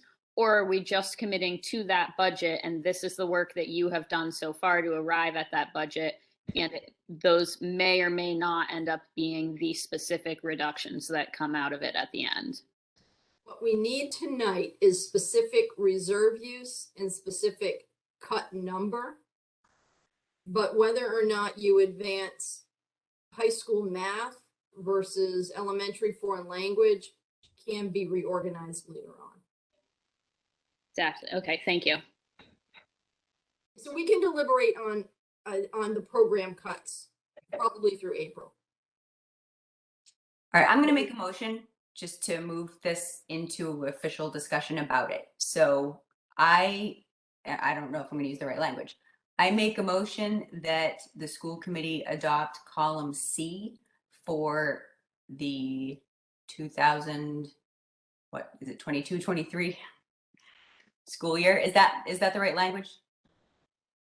School 23 budget. School 23 budget. All right, is there a So just second? for our records, we're going to want to vote off of the spending amount. And I think it's good to reference the assessment numbers that are in there, since that's what we want to have in our minutes. But ultimately, we're going to vote a spending number for our budget, which with matching revenue, obviously, as a balanced budget. Okay. All right, so let me try this again. I'd like to make a motion that the school committee adopt column C of 23 budget of total budget spending $28,925,987 with an assessment growth percentage of 2.89%, with the town of Essex apportionment at 4.39 and Manchester 2.05. Is that what you need? You need the reserves and. I think that's fine as presented is fine. I just want to point out one other thing while we're talking about the Picayune details, which are important.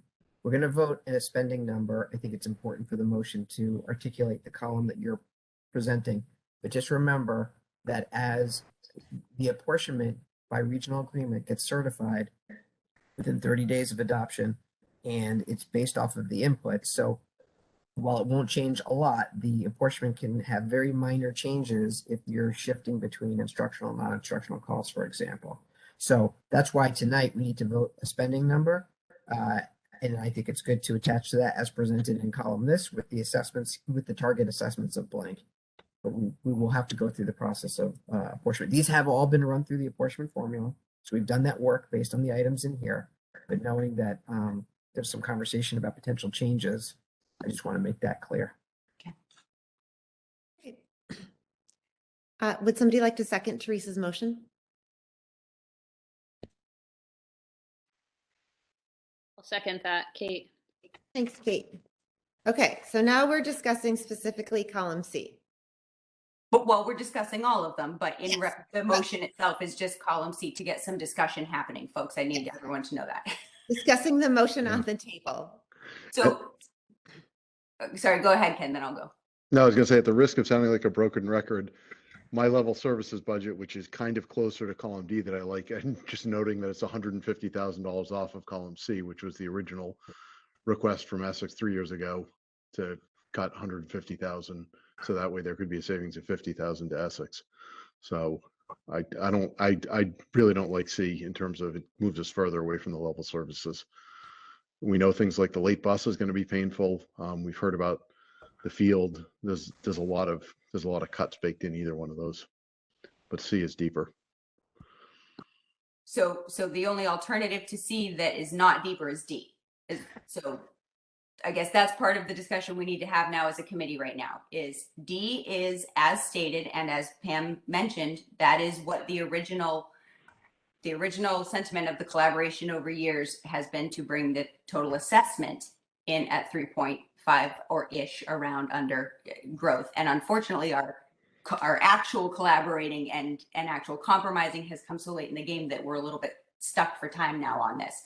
So we need to discuss, if that's where some people are feeling like D is where it's at, then we need to discuss here the value of compromising with our town and how that's going to cost us, or how it's not going to cost us, and at least so that we know what we're looking at here and what we're getting in return if we actually do look at a C, or a B, or how it, whatever it is. Now, I guess I'll throw one other variable into the mix, into Teresa's mix, the things we can discuss. I better understand, again, from that collaborative group, the town of Essex perspective, and it was helpful to have those additional conversations. Even when I spoke with folks before I kind of joined school committee, I've always been kind of the teaching first, staffing first. That's just my viewpoint of education. I think I kind of going back to the trade-offs theme of the evening, I think fields are very important. I think, other things are important as well. But I think, good instruction, good teachers, class sizes, that stuff is the most critical. So I also would like to discuss especially in column C and D, the 270,000, the staffing and program reductions as well. And if we wanted to discuss D, the 120,000, to move that to capital spend, to move that additionally into capital and to not have cuts. I understand the risk that's involved with that.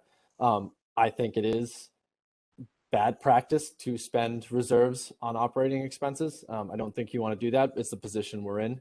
But it would be disingenuous of me to say that I think I'd be comfortable with cutting $270,000 or $120,000 from staffing and program reduction. I would want those to be absorbed in an additional capital spending, further depleting the capital reserve. Can I do two? Okay.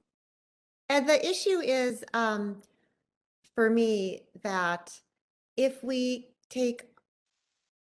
were to, so I think anyway, I think the field issue, we are more likely to be able to build the fields back if we can get an override sooner, and collaborating, voting for a budget that Essex is supportive of will help us to get an override faster, and that will help us to get the fields sooner. So it's not like fields or teachers or whatever. And I agree. I mean, as a lifelong educator and a teacher who still works with children today, of course, nobody wants to be cutting the teachers and the programs. It's just that we've already cut everything else. And so that's why. So I understand Matt saying that we should take more out of reserves. I'm with Pam. I think we need the reserves for 2 years, because I think there's a chance that an override might not pass in the first year, and we might actually need those funds to pay the teachers that we have. And that by taking a few cuts now, we could prevent having to take more massive cuts in a year or two. So that's my perspective.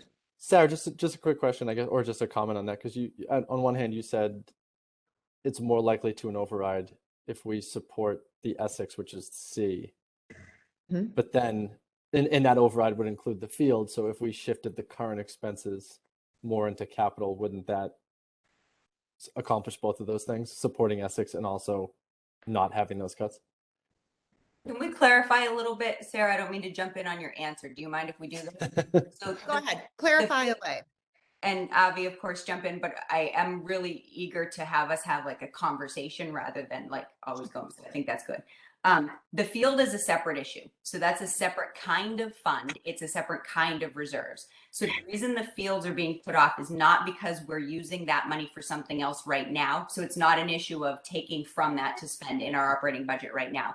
The reason the fields are being put off is to protect in case we have to use that in another year, 2 years down the line, if we moving forward aren't able to get a revenue correction next year.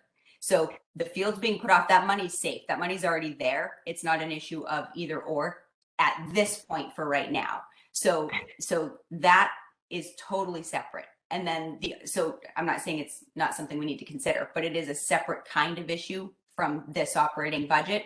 And it's not going to, the override isn't going to help us do that in the same way. It'll help us refill the bucket so that we don't have to push it off further, but it's again a separate bucket.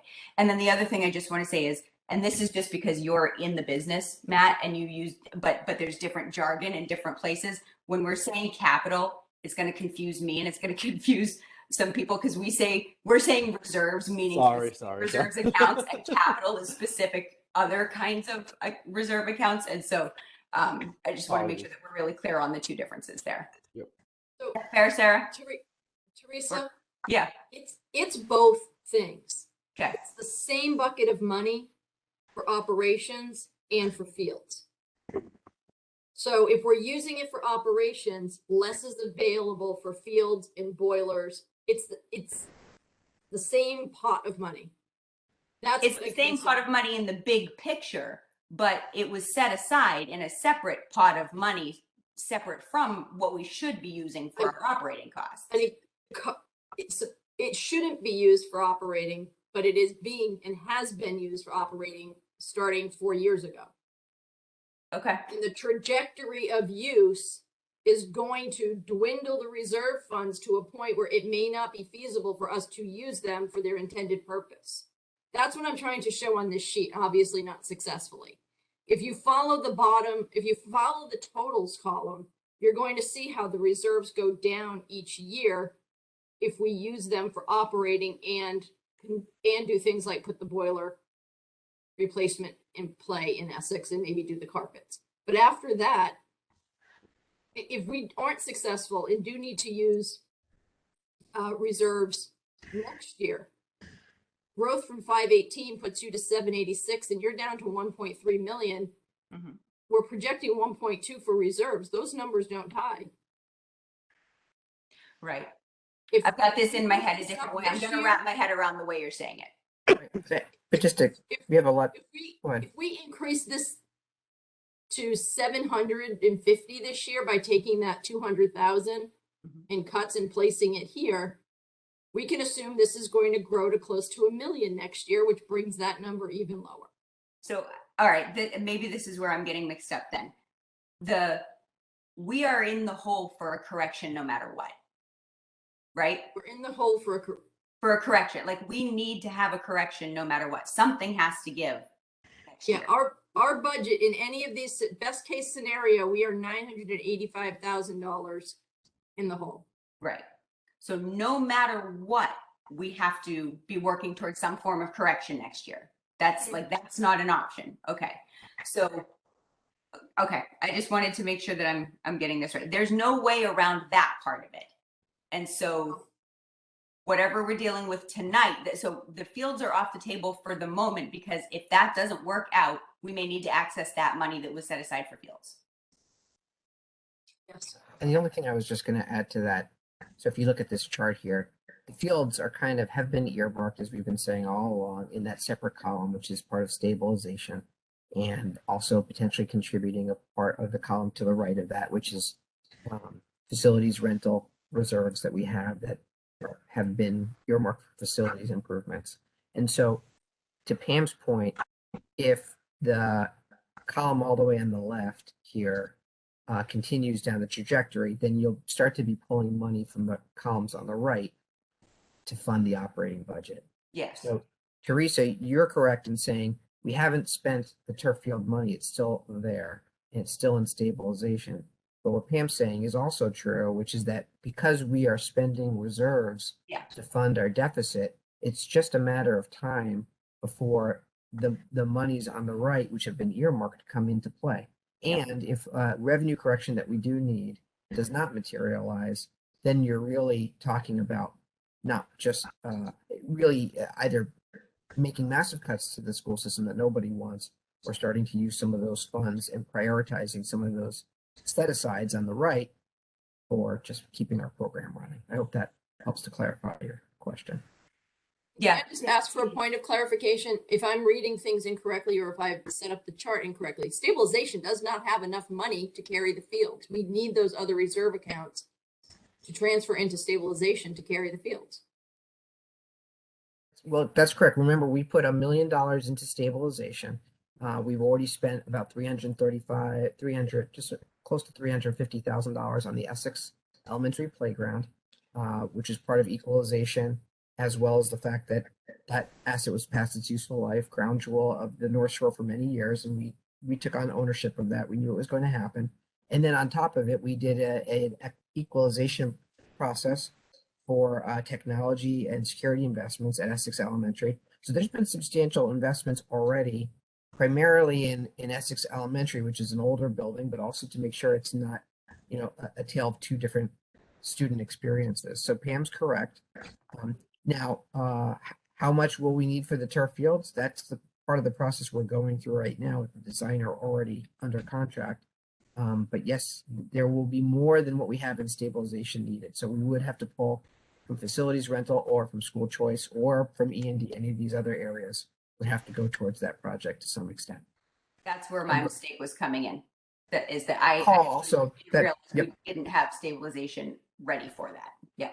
And recall also that the town of Manchester will, per regional agreement, own a slice of one of the turf field projects because they're a joint user, but not for the Highland Field, which is the one that we know is more immediate, as everyone is correctly pointing out to me. So at the risk of monopolizing the conversation here, I don't know that we need to make the turf field, the field, our point of focus for tonight's decision, though, because it's gonna have to happen at some point in some way, whether it's after override or a correction or somehow that's gonna have to happen. It's just not gonna be right now. So is that fair? I'm not trying to push off an important topic, but for the purposes of tonight, it seems like we need to talk about the options before us and how. Agreed. I'd only ask you to keep it in the back of your mind as a potential second override request in terms of the debt exclusion. Got it. Okay. Thank you. If we don't preserve a means of handling it here. So where are we at? Operational fields, Essex Elementary within 5 years. Got it. So one more question, Pam, on this, since we've been talking about it. So at the beginning of the sheet here, you're talking about reserve projection with 3.5% assessment scenario, but that's not what we're considering anymore. So, we're already considering much lower than that. So these numbers, are they even accurate? I would say it's you can back me up on this. It's pretty incremental. 518 would grow to 520 or 542 in our current discussion. So I think it's what, $20,000, $30,000 difference. But then it multiplies for next year though, right? Just like it multiplied from it does. I would say 3 years ago and right. So if 518 grows to, what do we have it at? 700 and change. I think the answer is yes, you're correct, Chris. But I think in terms of the extent, I think given how big the number is already and the slightly less big difference between the columns, I think the real question is how much reserves are in any of them, and then you just grow from there. But I think your point is a fair one, that these numbers would grow. 786 may grow to 8 in the B and C scenarios. right. And so I unfortunately wasn't able to attend, some of the joint meetings that we had with our, some of the collaboration meetings, but I need to say this. I don't understand. So I know if you go up to the first page, Pam, you talked about, the percentages and what the percentages of the total assessment would mean in dollar figures. But what's the TOE apportionment dollar figures? Like, were those broken out at all? They're down here. I don't know if they're too. Yeah, because I'd just like to understand. I understand that the $104,000 is a big number from 229 to 349. So the difference, well, I guess, trying to look here. So from 289 from C to D, the difference is $51,000. And if I'm correct, that's the total assessment difference, right? This is the So the difference in the apportionment for Essex. So that's actually the TOE apportionment difference. Yep. From column C to D is $51,000. Okay. So if we look back up to staffing and program reductions, so we're going to cut foreign language and an elementary school teacher in Memorial School in order to save the town of Essex $51,000 for 1 year. Well, a cut will be a savings going forward. Right, but Yes. until we look at maybe cutting it next year because we need to do it again, right? That doesn't seem like a positive trade-off at all. No, I could be wrong about this. And I'm sorry that I haven't been able to attend the other collaboration meetings, but I just don't understand that. So maybe someone that did attend the collaborations could help me understand that. Or maybe somebody could just provide those class size numbers, because I think that it made the class sizes more equitable across the two elementary schools. Am I remembering that correctly? Not necessarily, no. One of the issues is Memorial can run up to 3 sections per grade level, and Essex has 2 sections per grade level. Memorial has a mix of 2s, 3s, and at one point had some 4s in there. So it looks like we could take a potential reduction at the 3rd and 4th grade of a classroom teacher and still be at the 22 high-end benchmark. I will have some numbers next week. Let me dig it out. Let me go. I think that we had reviewed those at some point during these meetings in the past, and that there was not, when we made that reduction, there was not a huge discrepancy between class sizes across the buildings. No, you're absolutely right about that. It tends to break. We adjust we adjust the number of sections per grade level and always aim to keep parity between the two schools. I mean, sometimes you have a little bit of a fluke. Like this year at Essex Elementary, there's 24 kids between the 2 5th grades. It's just crazy low. We're not going to remove a teacher for 1 year because we know what's coming behind it is going to put them right back into their normal range. So we do make adjustments regularly. While you guys are talking, I will look for that. When you were talking, I remember that we did have a slide on. Getting rid of one element. I hate to say getting rid of. Losing an elementary school teacher at Memorial School puts them up to the top end of our benchmark, but our benchmark is not high. I mean, we're not talking about putting 35 kids in a class. We're talking about putting 24 kids in a class. When my kid was in elementary school over in Essex, we had an extra teacher. We had a 3rd section for a few years. And then when they went into 4th grade, I think somebody moved. And so we could get down to, we were down to 48 kids. So we had, maybe one class of 24 and one class of 25. One of the big pieces of feedback we've been getting as the town of Essex has been very closely examining our budget is that we do have a lot of teachers, even though our population of kids has been getting smaller. And so I think that it's actually reasonable to be considering losing that one classroom teacher. And we are losing things across the district, like foreign languages across the district. The late bus is a service that affects only Essex. We are losing a lot of things in this budget. Can I speak to? I was only talking about the difference between C and D, Sarah. Yeah, okay. Can I speak to Chris's question about the why does it make sense? Yeah. Chris, that's what I've been struggling with for a few weeks as well. And I'm going to tell you where I changed on this, because I'm the one who at the last meeting asked us to have a column D. I wanted to know what this looked like specifically if we did nothing. And where this changed for me is in an understanding that that we have to think strategically moving forward. And we're a district with 2-member towns. And we have, as I have learned over the time, we have often differing opinions on how a budget should be constructed or what kind of model we should use for that. And we have to work with both of them. Over time, over the history of this, there have been times when each town was the one with the ask. They're not always discussed the night of the actual vote on it, because a lot of times this happens in collaboration meeting beforehand and things are put together in a way that the asks from the town and the understanding from the town is part of that process.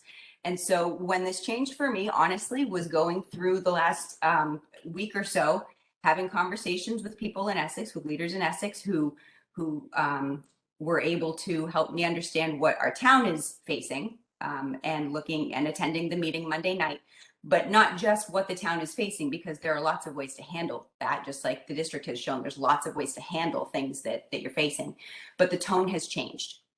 The tone has changed from the difficult tone that we've had the past couple months, both in collaboration and in our open meetings, it can't be denied, to a very different tone of we need to work together and make this work, and coming to the table with that. That's a huge shift from this in this budget cycle. And so for me as a voting member, I feel a lot more confident that it's worth considering this, that there is value in making that concession, even though I don't like the idea of making any cuts. I don't like that. And you know, whatever the board votes is, or whatever the committee votes is what we vote. But my personal opinion on this has changed, understanding that there is strategy involved. And we do have to have some form of correction next year. And Essex is going to have a really hard time stomaching that, no matter what. But the tone change with the leadership gives me hope that we can actually work together for a positive outcome for that there actually is hope. And I wasn't feeling that previous. I wasn't feeling that in the last couple of months. So I think it's something that we really need to consider, because also it's not just the next override. We are going to need to do the elementary school down the line. So we're going to, you know, it's not just this one. And I'm starting to think about this in a longer term way. And I see both sides of it, but that's where I am on this, that I'm seeing value in making a concession that allows us to be good partners so that we can accomplish longer term objectives.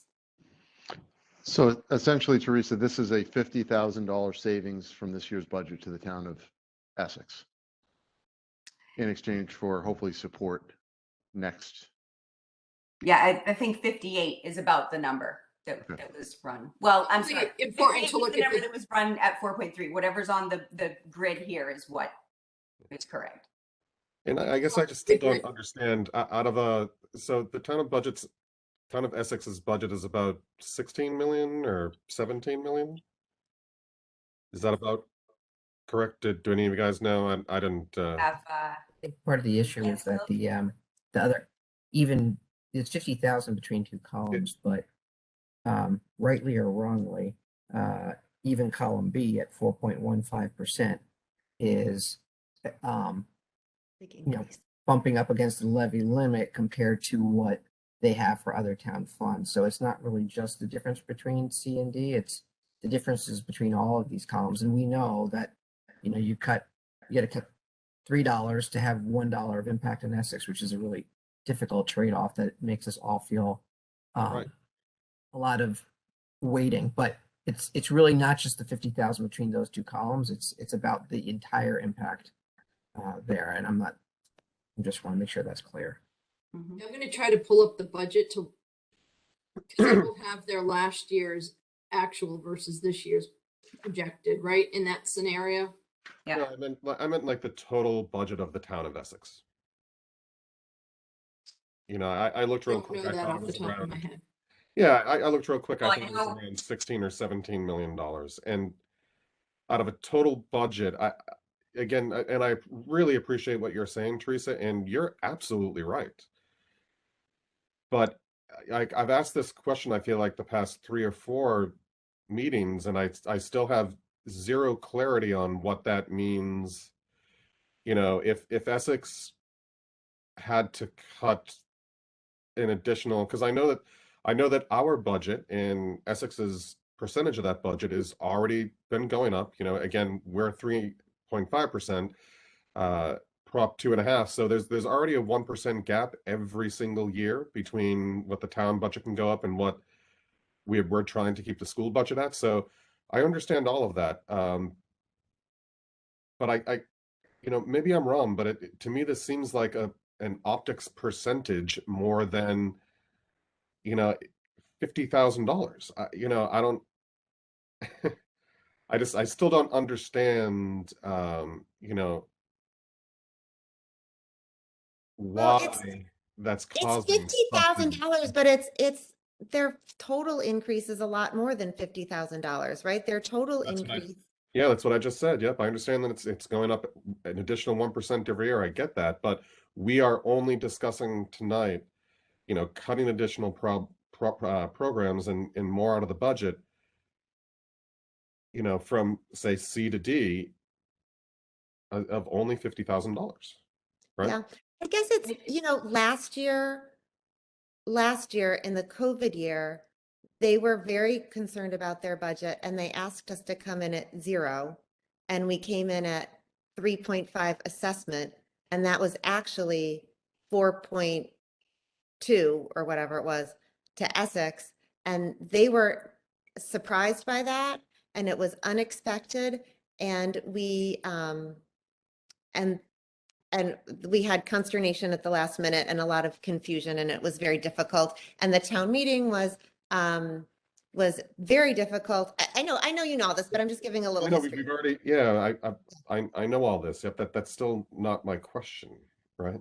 But I think it doesn't look like I will get that answered. So I think I am confused about what your question is then. I did hear you mention the optics, and I do think that the optics are really important to consider because to the voters at town meeting, it is optics, right? So when someone gets up and very vocally speaks out against the budget and points out the exact percentage change, that is a matter of optics. And so the message doesn't always get out to the people who are voting on it at town meeting, and we need to present a budget that's going to be adapted at town meeting. And I have to say, I'm concerned that we're discussing how cuts that are being made across the district are impacting or could possibly impact one school more than the other, because I feel like we've hashed this all out. And I think that we have made it pretty clear that equity across schools is a priority. And I guess I don't understand the concern about cutting a classroom teacher when the class sizes are smaller at one school. I guess I don't know if the positions were reversed, if the class sizes were smaller at Essex and we were talking about cutting a classroom teacher there to bring class sizes into parity. I think that I guess I don't feel like we'd be having this conversation. it would be the same thing if it's, you know, I'd say Sid Memorial versus like the high school or the middle school or we would be talking about the same thing. I would not want an elementary school teacher cut from Essex either. That would be equally as bad, if not more. You know, so. I think we just need to get back to thinking about what's best for our district as a whole. And I think as a whole for our district, we know what we need is for an override to pass next year. That's where I kind of am falling out on this. And at the same time, if the override doesn't pass, we need to maintain the reserves in our budget just in case. And that's where I am. I mean, we could pick apart all the details of it, and I think we know that there are a lot of issues with this budget, and I think that's why it's been such a difficult budget season. Can I say what I'm hearing? And Chris, I'm a little confused about the question too, but I think it's an important one. And because I know Matt has had these questions in collaboration too.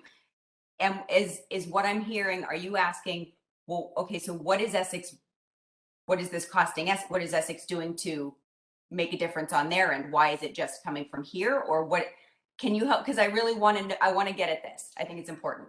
Well, Chris, let me jump in. Sorry, let me just jump in for 1 second. Maybe this will help because I probably had the exact same question you had.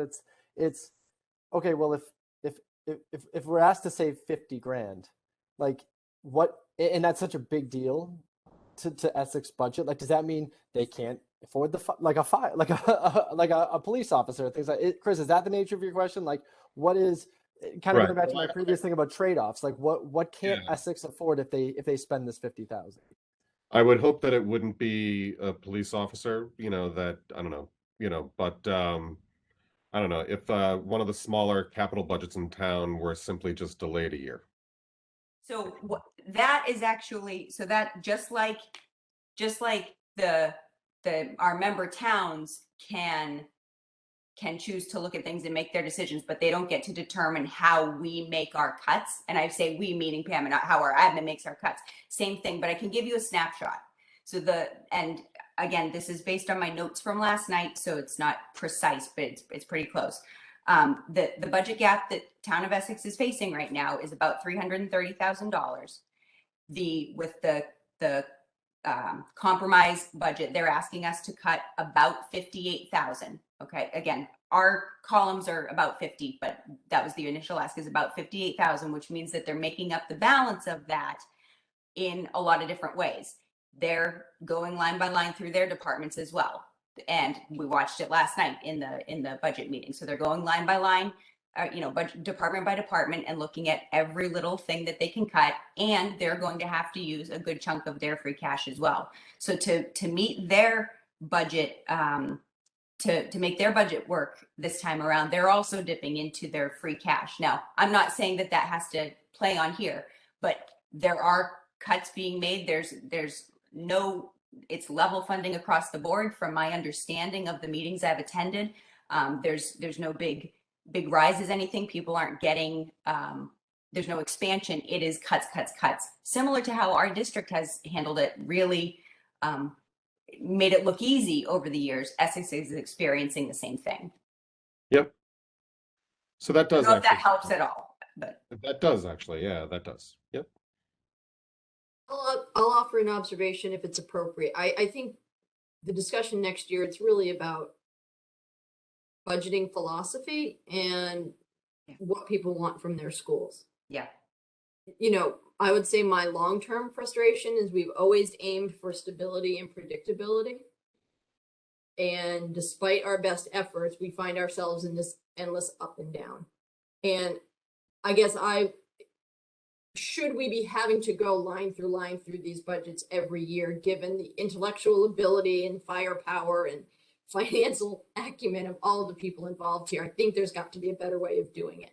And we've tried to commit to multi-year planning and budgeting. We can tell you several years out within a range of where things are going to come in, but we still find ourselves back here going line by line and having debates over discretionary programs and whether or not we're going to cut them or use reserves. So we're in a cycle, and the conversation doesn't change too much. So I agree with Chris's frustration, because there is a lot of energy going into a $50,000 problem. Yeah. And I agree as well. I'll note for this group, our gap isn't $330,000. It starts at $980 and it grows to 1.2. Yeah. We're, it's not just it's not a line by line cutting our way out of it. It's a structural reorganization, or it's a a revenue correction. And I offer all of that just so that we know that we're a really new committee. We have two and a half very experienced people, and then we have some pretty new people. You know, 4 of us are almost brand new, and so you know, it's the kind of things where sometimes I get tunnel vision and look at it as this is a finite amount of money. Just deal with the finite amount of money, but there is a longer range thing we have to consider. That's all. I know I've been really quiet, And but that's what. Yeah. Sorry. I'll. No, go ahead. No, Go ahead, Aaron. Chris. All right. So first of all, echoing Matt's sentiment from much earlier, but thank you to Pam and Avi. I know, like, this is, you know, a lot of work that you guys put into this. So thank you for illustrating it, especially for someone who is not a math person. So, and also thank you to Teresa and Matt and everyone else who's been going to the collaborative meetings. So I am speaking, you know, from some ignorance on this, but I keep coming back to the comments I made a few weeks ago, and similar to what Ken was saying earlier, I just feel like this really isn't the time to be cutting staff and program. And I know that none of these options are great options. I know that we also did collaborate or thought we were collaborating in the past with Essex, and that, you know, didn't really happen when we had town meeting. So I don't think that there's any guarantee that we'll gain support for an override, regardless of whatever option we choose tonight. You know, I've really gone into this looking at column D and feel like I would prefer that. I could probably get on board with column C, but I wouldn't be thrilled about it. So yeah, I just think it's really tough to be cutting. And you know, I know we mentioned earlier that, you know, eliminating foreign language for elementary, you know, wouldn't necessarily put us at a disadvantage with other districts, but I think that's probably one of the things that would set us apart, being able to offer that to younger kids. So, I mean, those are just my thoughts. I don't know. It's a tough spot. It's a tough spot for all of us. It's a tough spot to be advocating for collaborating when we've had such a difficult couple of years. Yeah, I get it. Thanks, Teresa. And just I'll say just one more thing too. So my concern as well, you know, maybe being, you know, having a little bit of a financial background. You know, I know the importance, and I've talked with Avi about this kind of early on because I was so surprised at, for instance, the rates that we've gotten on our bonds that we discussed tonight, how low they've been. And the reason why they've been so low is because we have shown to the credit reporting agencies that we do have strong financials and good collaboration from our towns. So I'm also just confused when there's another, hopefully large, you know, it's so important that we get a new elementary school in Essex.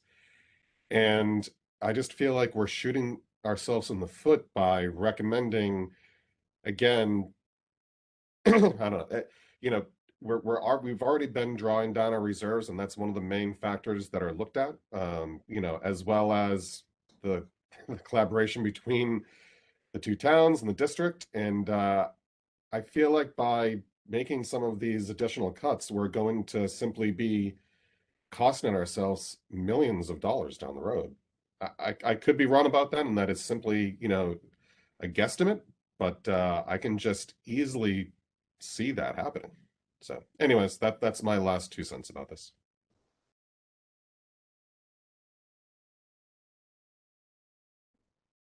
And that's not even costing, that's not costing the school district itself, because again, those funds are outside like that. That's just simply costing each individual town, right? So just another part that being new to this process simply just doesn't make sense to me. But again, I am new to this process, and I understand that it's intricate and there are lots of other parts. I just hope that moving forward, we can maybe do it better. I feel like column C is taking a step back to allow us all to move forward together as a district.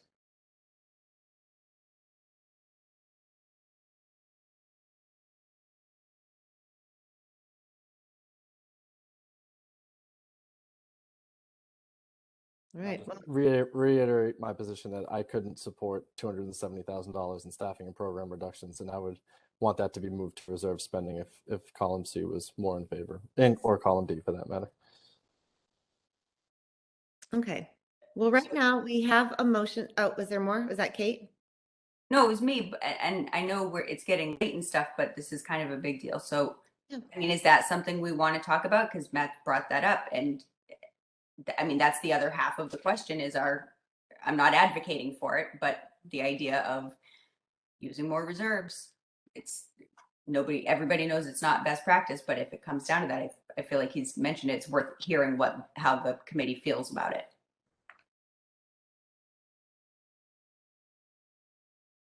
I don't feel good about using more reserves because I think we need the reserves for 2 years, just in case we get in a situation where we try for an override and it doesn't pass. I think that's a very real scenario that we have to worry about. But again, the motion tonight is just around the total budget spending. Reserve allocation though, because we have to draft the budget, and the budget's got to get to the 2 towns by end of week. Well, we have So- motion C, we either amend it or we vote on it. Let's Yeah, and just vote to on clarify- C and see what happens. And then if it doesn't pass, then we can start over. Wouldn't we just make an amendment if that were, or can we do a straw poll rather than voting on something, shooting it down and voting again? I think we can vote on it. And if it shoots down, we can just go again. Okay. All right. So we're voting on Teresa's motion. Teresa had made the motion for column C, which is total spending of $28,925,987 with the whatever else, the assessment of 2.89 to the towns.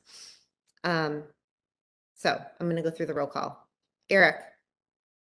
I hate that I have to go first. I'm so sorry. Can we go in reverse alphabetical order? No.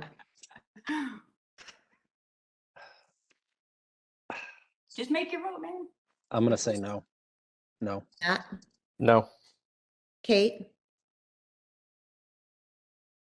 Yes. Chris, No. Teresa, Yes. Ken. I'm going to say no. Okay. Well, column C is a fail. So does somebody want to put a new motion on the table? Yeah. Well, I think column C as is a fail, right? Column C as is a fail. So maybe somebody who voted no on column C would like to propose something that they would be willing to vote yes for. Can I ask Matt to do that? You're gonna put me on the spot. Motion, the language again. Motion for column C, total budget spending 28,925,987 with, what's the other part you needed, Pam? Sorry. Or Avi? It's at total assessment level. Where's, oh, with total assessment, wait, okay, 2.89, is that what you need? So, Yes. okay, with an amendment of moving $270,000 from staffing and program reductions from cuts to reserve spending. All right. Is there a second?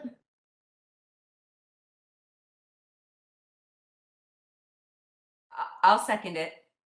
Okay. Just to clarify, that's going to increase your total spending. So, Okay, yeah, do we have to second it to get into discussion? How does that, yeah. Yeah, go ahead and second it so we can discuss, and Avi can explain how that would change the total spending. Changes total spending or changes the apportionment? you're reducing cuts, you're increasing spending. So you're no longer voting 28,925,987. I thought what Matt said is that he wanted to shift the staffing and program reduction, and instead of reducing staff and programming in that particular column, he wanted to shift that over and instead use reserves of an additional amount of reserves of $270,000. Is that what you? So you would spend that spending through a reserve fund, like the school choice fund, for example. Yeah, so reduce cuts by 270, increase reserves by 270.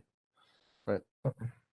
So are we into So discussion? to keep So just to clarify that, that would keep this, to keep the spending level as it's listed in column C, you would be all the cuts that we're getting rid of would be spent, that dollars, those items that you'd be paying for through the school choice fund outside of the district budget. Would they not become E&D? Well, then you're going to increase your spending above 28,925. That part I don't understand yet, but I'm sure If you are, if you, column C is 28,925, 987, because we are not spending the items that are listed down below. If we're putting them back, then we are spending those items, and you're spending more than 28,925, 987. So if you want to put them back and not increase 28,925, 987, then you have to spend them through a different reserve fund, which I would recommend at this point. Okay. If that's what you. Can we? I guess there's a question. We need to have a dollar number to vote. Otherwise, we're not. Yeah. I'm just to be very clear. If we don't adopt an expenditure spending level, we won't really have a legal budget. And we're kind of at that point where we need to do that other than having another meeting in the next couple of days, which I don't think anyone is advocating for. Well, I don't think need to be difficult. I just want to be clear on the mechanics that are required by law. Is it more to say, I guess, where I was hoping, I was wanting to stick with I guess I'm with Eric in terms of wanting to stick with the spending in D, which was what we had agreed on originally in the cuts and all that, but we wanted to, provide Essex with I think where Matt was going is provide Essex with the reduced apportionment of column C, but still be able to do the spending in column D and just fund it through reserves. Is that, Matt, did you just make a thumbs up? That's correct, yep. Yeah, so I guess, Avi, how would we structure it so that way, yep, we have the programs in D, we do an additional 150 or whatever ish out of reserves. Yeah, we need to clear so because I want to make sure we're hearing what Matt says, because Matt, when you said the full 270, I see what you're saying, shift all those cuts out into a different, I get that, but we don't necessarily need that. Even D is already taking into place that math and that art. So we're really only, if you're looking at the difference between. No, I don't even want to eliminate the math and art. Okay, so you're saying, got it. So Okay, the so full that's 270. I got it. Okay, that's what I'm trying to understand.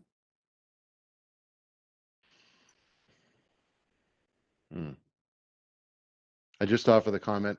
I would go back to where we were on D. I like D. I worry about going too far. Matt, with your point, and as much as I'm into yes level services, I am trying to fit. How do we get a compromise and be fiscally responsible? Yeah, I can't support that full 270. I'd be interested in the committee's thoughts on the 150, but those are cuts that are, even in the best case scenario, even in the original case scenario, that's coming to the table anyway.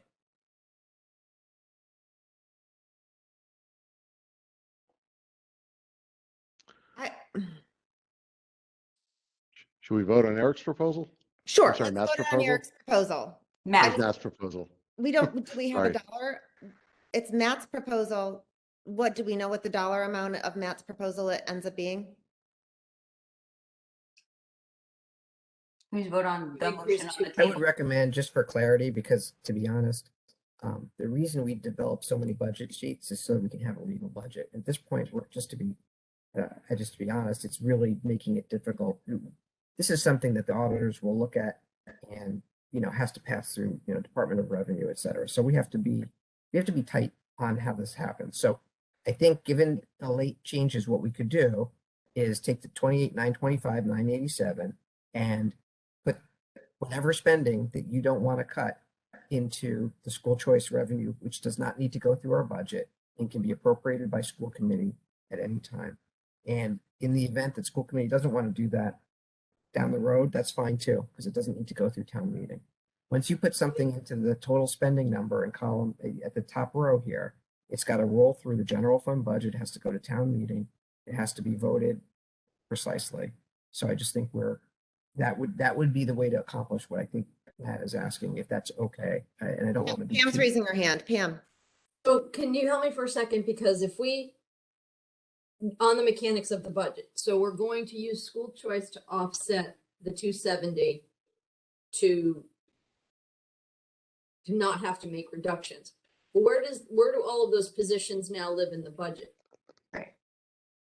Then they end up What living in impact school does choice. that- They're- That's not. they're I not there, special appreciate, revenue fund.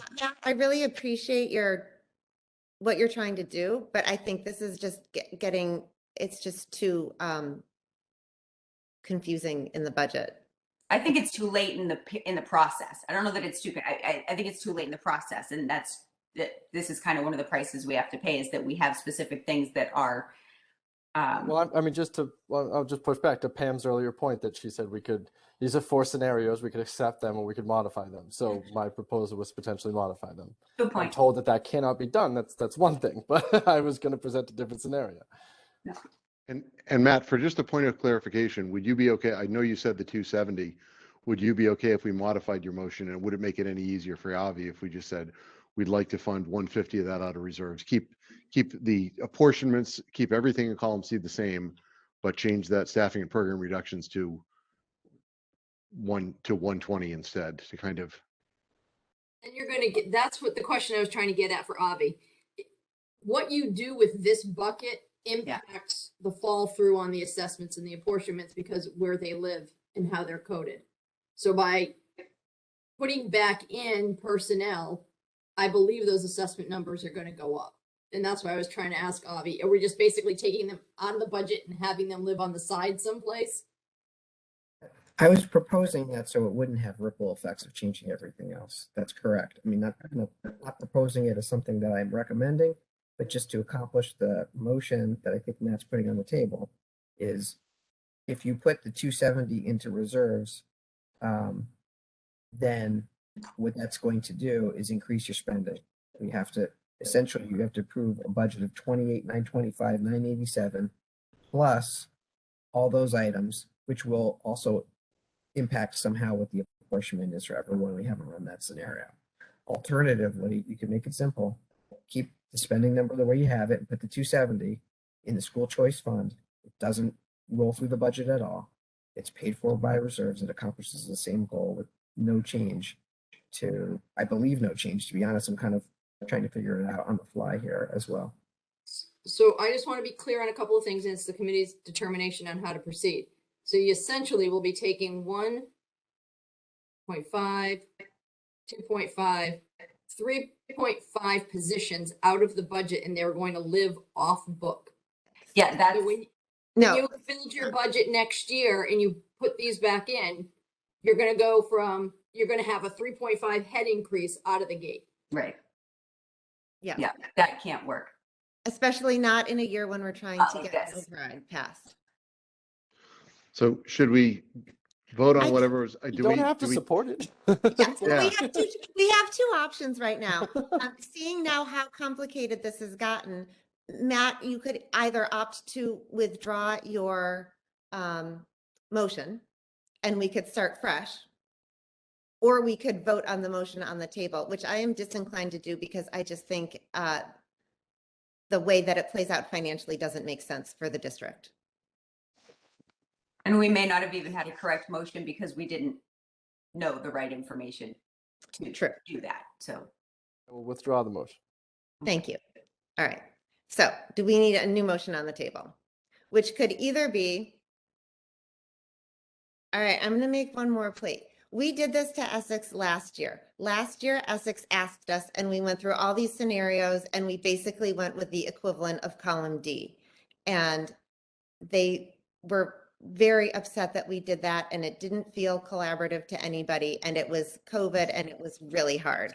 So I'm going to advocate again for column C. I know that we just voted on it and it didn't pass. I'd like to hear what Ken wants to say. I'd like to say that I'm in tune with Matt, that I feel that it would be good if we can deliver Essex the assessment and what they expect in column C. But I am with Matt in that I don't think, I would prefer not to take 270 in program cuts. And I don't know how to phrase that. And I look to the wise and benevolent Mr. Urbis to help us phrase a way of saying column C, but more funding from reserves. the assessments of column C, but funding from reserves. I don't know if there's an easy way to do that without the budget pitfalls we just discussed in the motion that was withdrawn. Mr. Urbis weighs in. I think we need another meeting because we have to run all the numbers through to see how to get there. If we don't just go with C. Yeah, because I know what he's saying. We have, I mean, I Or understand it. Yeah, you could pick either one, but these are presented and they're printable and they're adoptable. Yeah, I mean, again, you can take the 270 and keep it and spend it at the school choice fund. That would work. And yes, they would live off to the side, which is the same as running them through the budget and putting them in the E&D fund. To be honest, they're still living off to the side. And in both scenarios, it has to get added to your override request because both of them are not supported by sustainable revenues.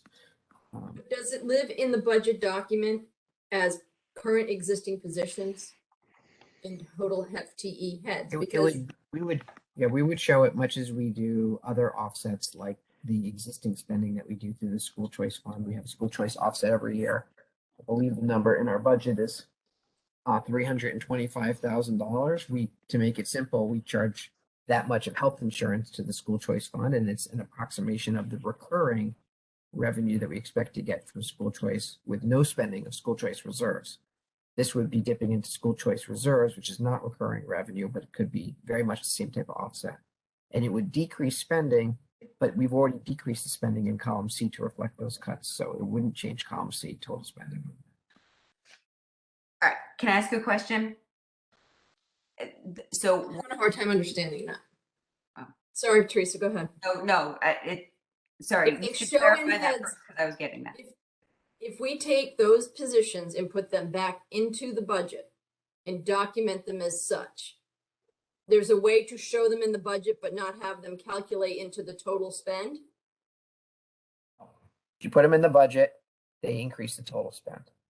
The budget, capital T, capital B, the budget is the general fund budget that runs through town meeting and it runs through, it needs to be voted by school committee. It needs to be supported by equal amount of revenue. The school choice fund is not part of TB, the budget. It is a separate special revenue fund.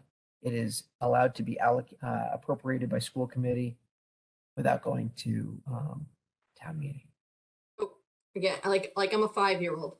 Scenario C does not include those positions. So this document's not going to change.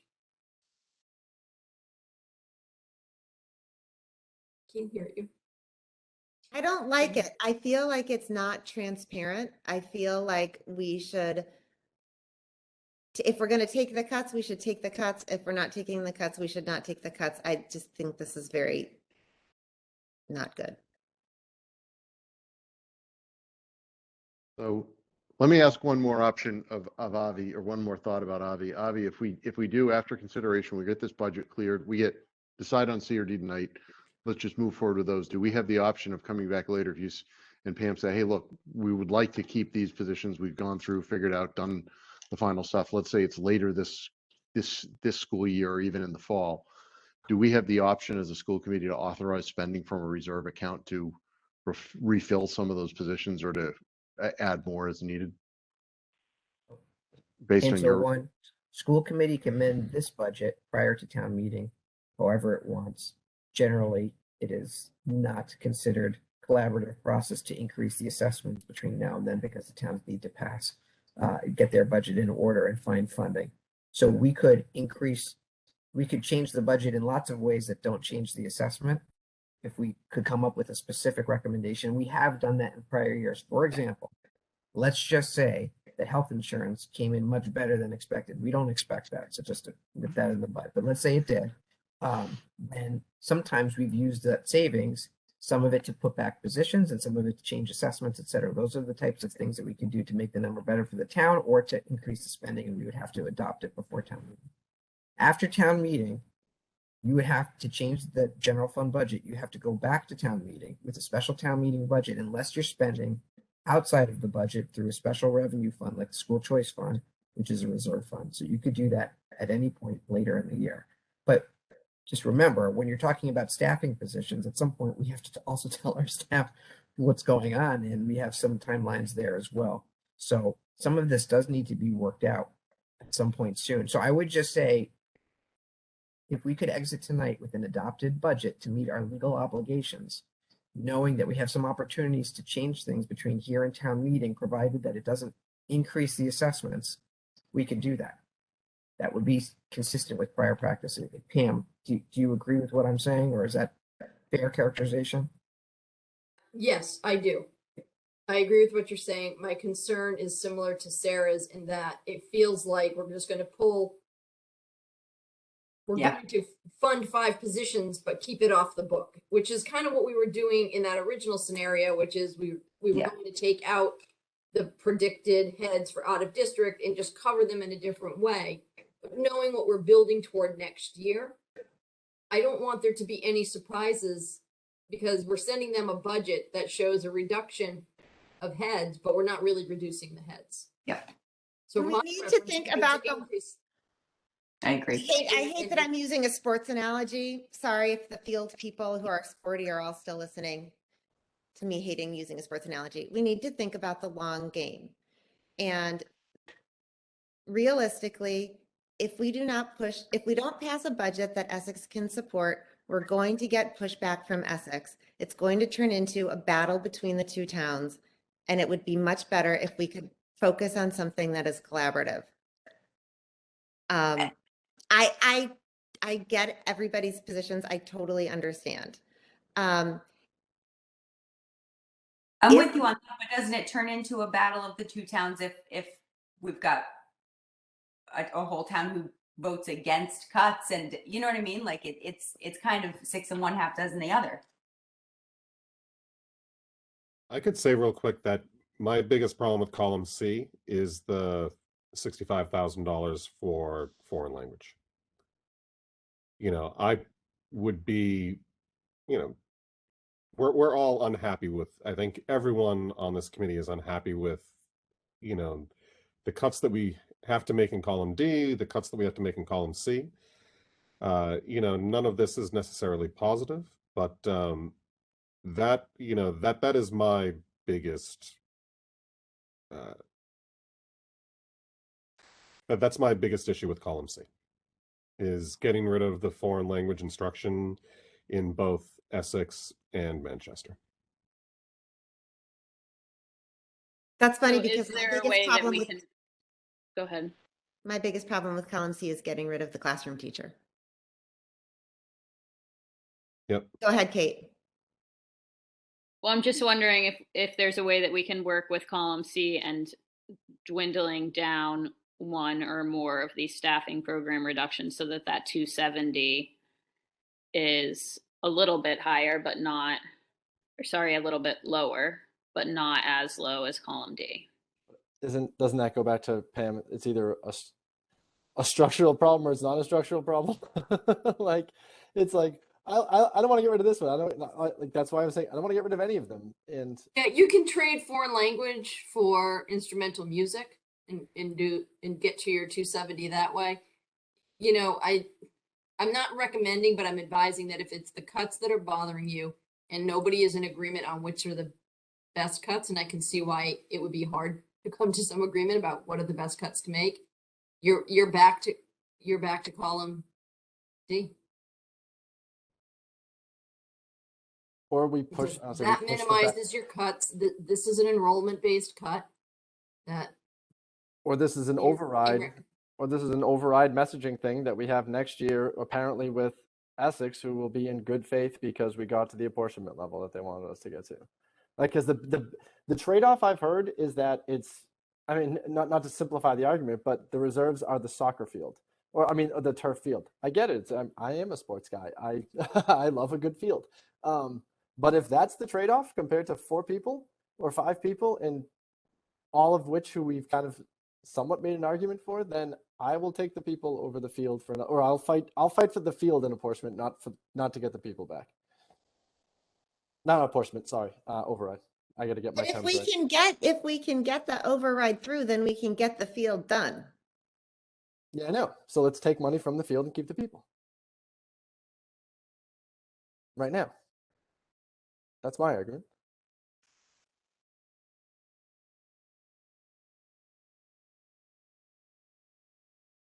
Bobby, what would happen if we simply added 270 to spending and say, all the numbers go up, right? The assessment goes up, the apportionment goes up, the spending goes up. Even if we cover it with reserves? Or do we just need time to run? No, you could just put it outside of the budget, and if you got multiple reserve funds, just put it through a different reserve fund so it doesn't impact the budget. Cut it out of the budget. I think what we're saying is we're uncomfortable not showing full heads in the reality. Problem If we're is- not taking. Yeah, the problem is I'm gonna- you first. So we're making cuts or we're not. If we're not making cuts, those positions I think need to live in the budget. You can all outvote me, it's fine. Yeah, so No, that I would be agree with column that. D. That would be column D, and then what you would need to do if you wanted to decrease, you want to have the column D spending with the reserves. Sorry, with the assessment being closer to column C, you would need to put more revenue in from the reserve fund. I mean, sounds like we've got three variables, but we can't have all three of them. So we have to pick which ones we don't want. So either you get assessment to the towns, you've got a spending level, and you've got whether items are in the budget or in a special revenue fund. So we just have to pick. We can't pick all three. Mathematically, not a value judgment. I think what you just also- said though is the thing that was actually being asked for, and we were all just saying it like it was just being said wrong. So now I understand what you're saying. People want column D and using more reserves to bring down the assessment to Essex. We have to run that scenario, to be honest. I would want to make sure I could say it's that. I will have to take a look and make sure that that works out perfectly, and so we would be voting a budget of 29,068. Is that what we're talking about? That still has $120,000 of cuts in it on the staffing side. Are we talking not that? Those either? staffing cuts are cuts that we're taking because enrollment is low enough in the high school that our high school principal told us that it's okay to take those cuts and still keep our program intact. Are we talking 29,068,987 as the spending with a reserve plug to get the town assessments to blank? Does somebody want to make that 4.39, motion? 4.3, 4.15, just tell me what it is. 2. Or to get Essex to 4.3.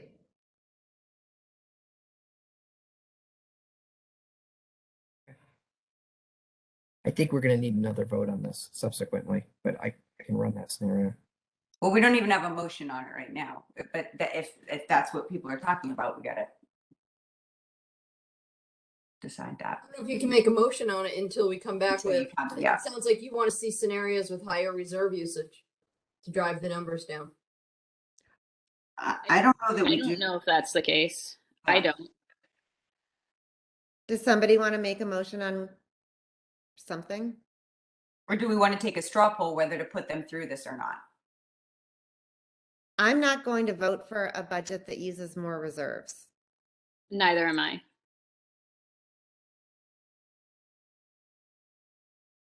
I wish this conversation had, this is the kind, and it's just the way it all happened. But this is so just so we all remember for next year, these are the conversations that our committee needs to be having in January when they bring the first budget round to us, and then at the budget workshop, and then in February again. So that it's not the night that we have to get, the week that we have to get this info out. These are the conversations we need to have then. These are the conversations that began in December when we asked for Right. people to participate in them collaboratively. Yes. Yeah. It's late, but it's not that late. It's only Right. 9:10. Yeah. So Other can we people talk have school about, committee meetings that go till midnight? Right. can we Those aren't- talk about, Sarah, you're talking about in column D, the program reductions of the high school math and the high school art. And then I'm Yes. looking over at column C, and the additional cuts over here are elementary language and one more elementary classroom teacher. If I'm Yes. remembering correctly, when we looked at class sizes, we had class sizes that were like 14 or 15 kids at Memorial, And so when we're eliminating that classroom teacher, we're bringing our class sizes to 22 kids. Yes. Which to me also seems like a cut that's being made due to enrollment attrition. Right. I So totally really, agree. so then really the only cut there that's not being made due to attrition is the elementary language. Right. Which we have, having done research, we realize that we're one of the only towns on the North Shore that is currently providing elementary school language. And I would also advocate for, I mean, I think sometimes a loss can turn into a gain. And while I don't like to lose elementary school Spanish, I like to think that we could put in some other kind of really interesting way to explore elementary school cultures and languages in the elementary school. And there would be a great opportunity to do that next year with or without an override. So for all of these like reasons, that, and I like column C as it is.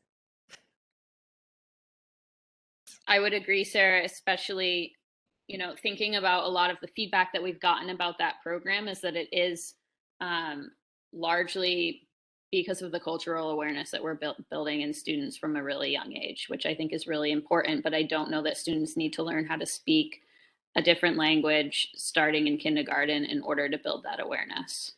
Right. And it's honestly not, well, I don't want to get into the nitty gritty too much, but I don't think there's a lot of research to support a K-5 foreign language program that meets once a week. So I'm going to just go back to one question for Avi and Pam, that as I'm thinking about your request for a motion on C, Sarah. Avi and Pam, if as you go forward over the next several weeks, or the next several months and even into the fall, we adopt a budget, let's say we vote on C, and you say we really absolutely need, we recommend that we have this much, we don't do this. Do we have any mechanism of taking from reserves after we adopt the budget? I think you mentioned there being a school choice reserve, Avi, to fund an operational add at that point outside the adopted budget.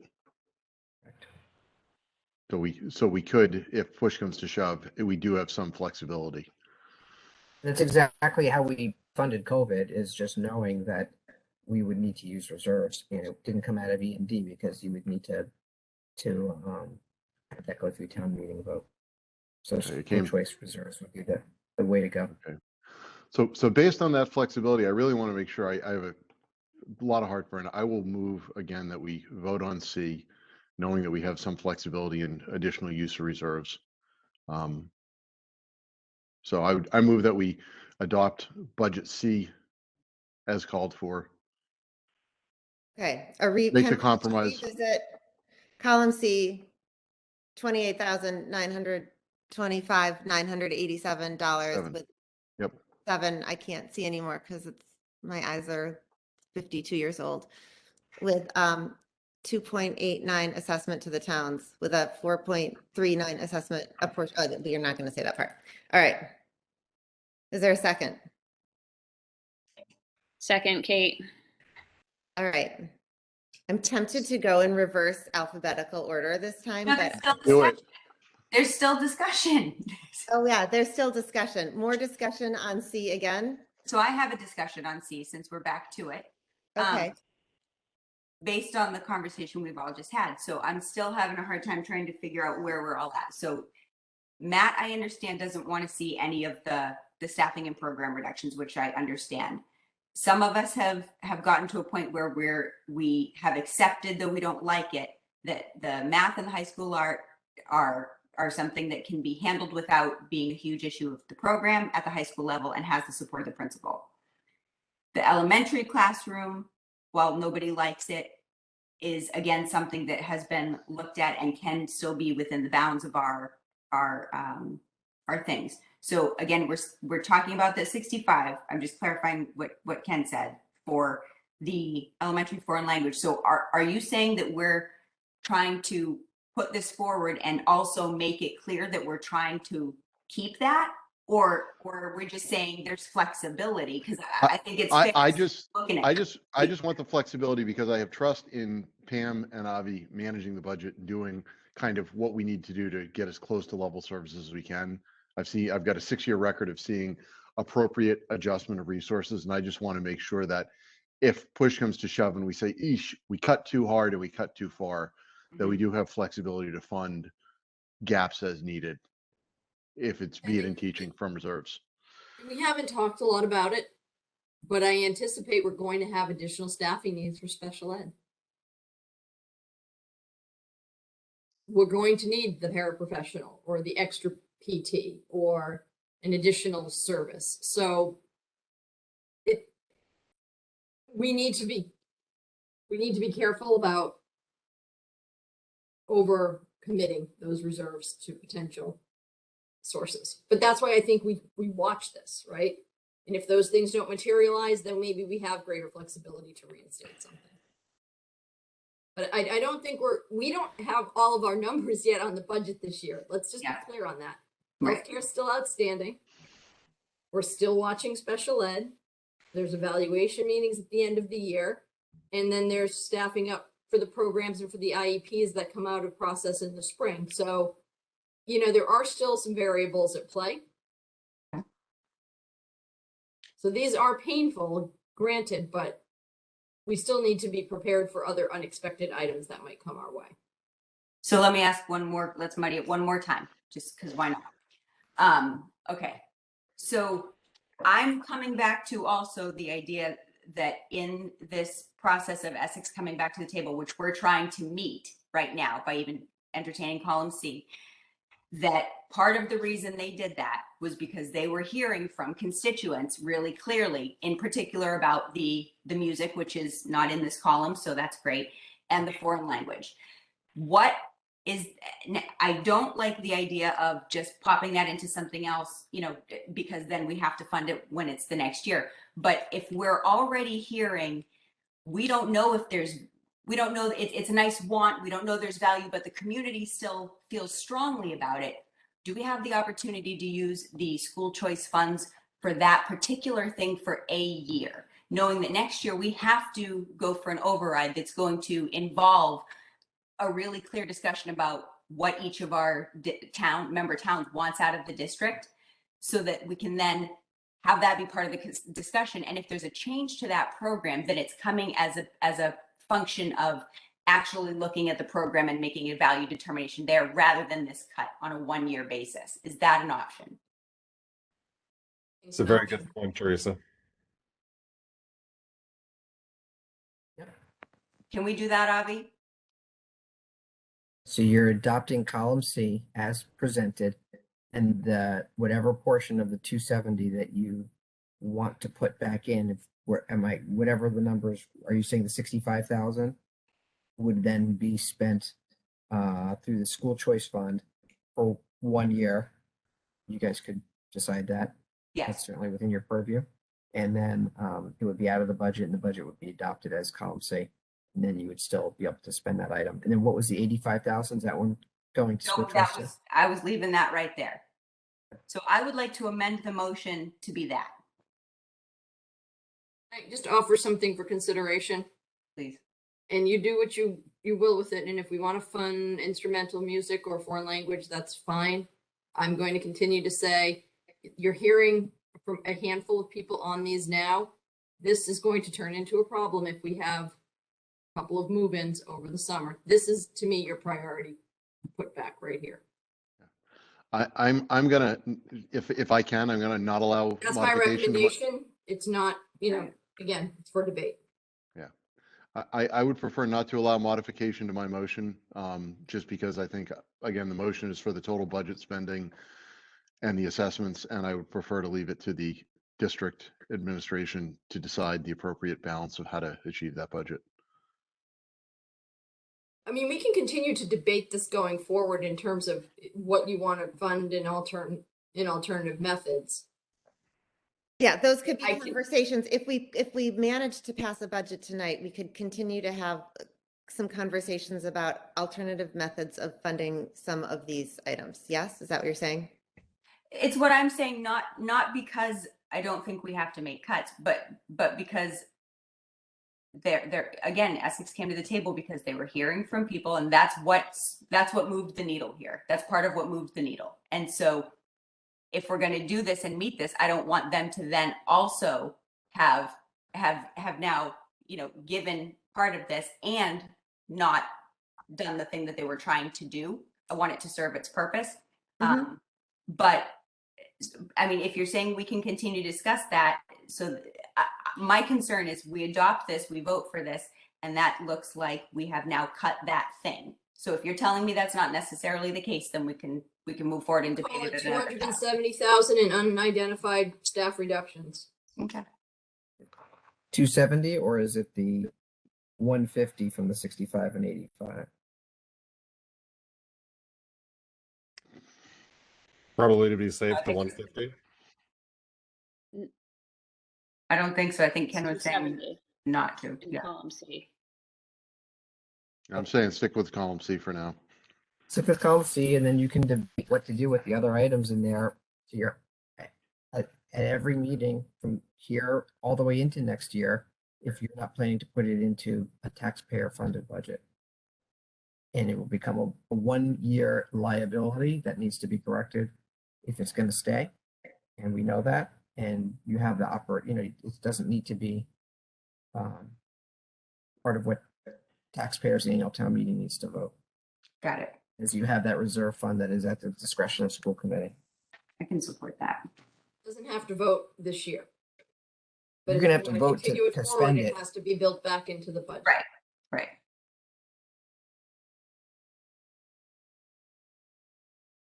Is there any more discussion on Ken's re-motion for a vote on column C? Nope. Did I get a second? I can't remember. Is there a second? I seconded. Thank you, Kate. Thank you, Kate. All right. Great and minds think alike. I'm going to go in alphabetical order from the top. Maybe at our next meeting, I'll mix it up and go the opposite direction. All right, Eric. Reluctantly, I will vote yes. I hope that we can figure out a way to get some of this back in. Matt. No. Kate. Yes. Chris.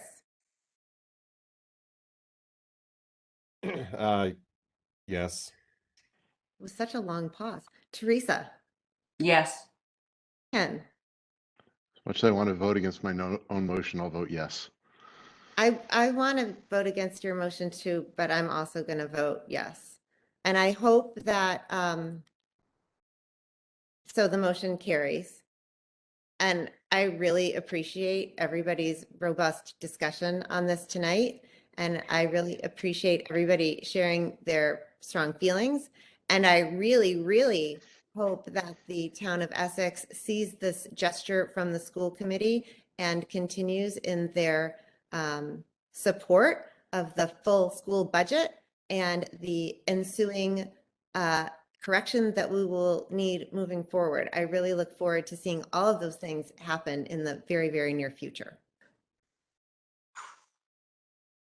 Why does it feel so anticlimactic? I will just, Oh, you have to have the, after the game, there's always the kind of extra innings and then extra innings extra. For people who just can't turn off the Red Sox. We do need to vote the capital budget. So that will be our version of extra innings extra. And so I would like to ask if someone will provide a motion to approve the capital debt service budget for fiscal 23 in the total of $4,506,596. I say no, $4,506,596, which includes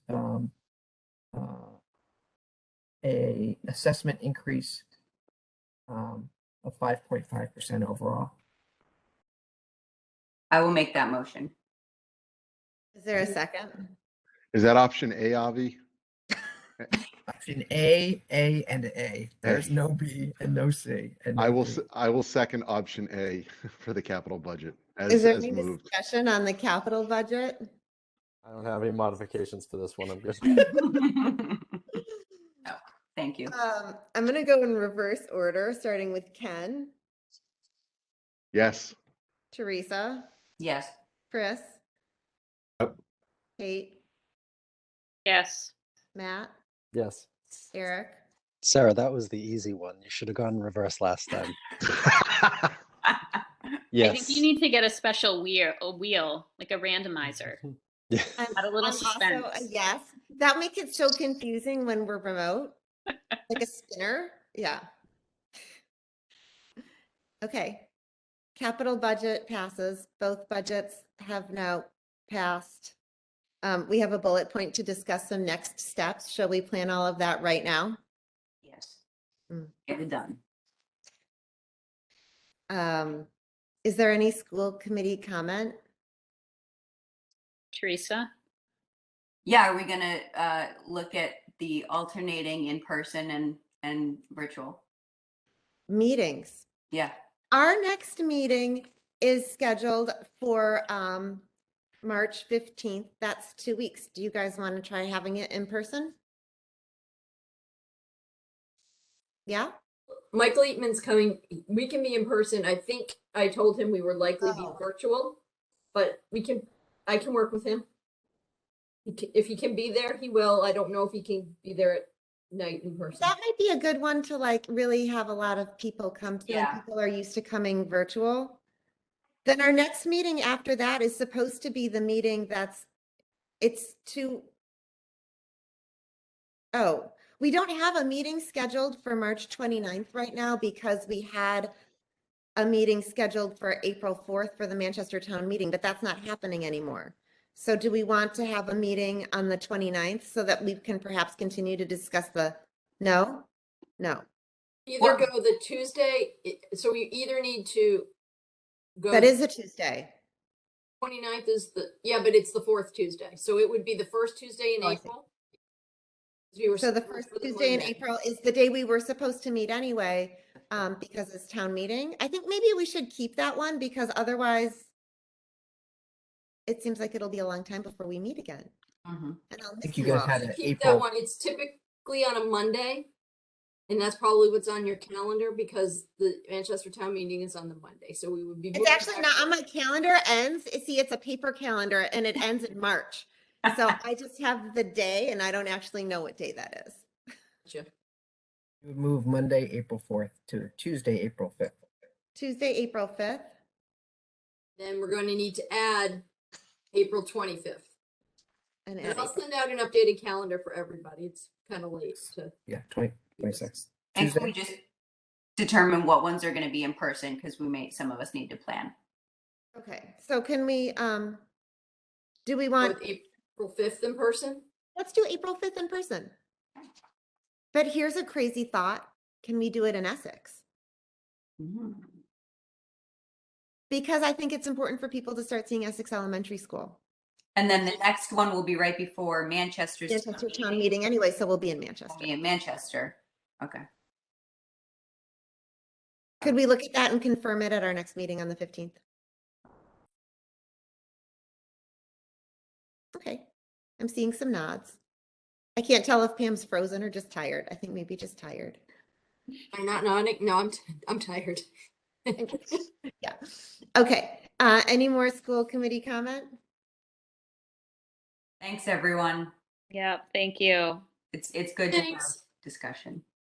Yeah, really good. We could have a big group hug if we were in person because I really did appreciate all that discussion. And I look forward to moving forward with Build Back Better, Manchester Essex Regional School District. Still too much debate around the Build Back Better theme. I move to adjourn. Is there a second? Second. All right. Eric. Yes. Matt. Yep. Kate. Yes. Chris. Yep. Teresa. Yes. Ken. Yes. And I'm a yes. Good night, Thank you everybody. all. Thank you to all the Good night. people Thank on you. the call who's hung in there that whole time. We really appreciate it. Good night. Good night. Night. Good night.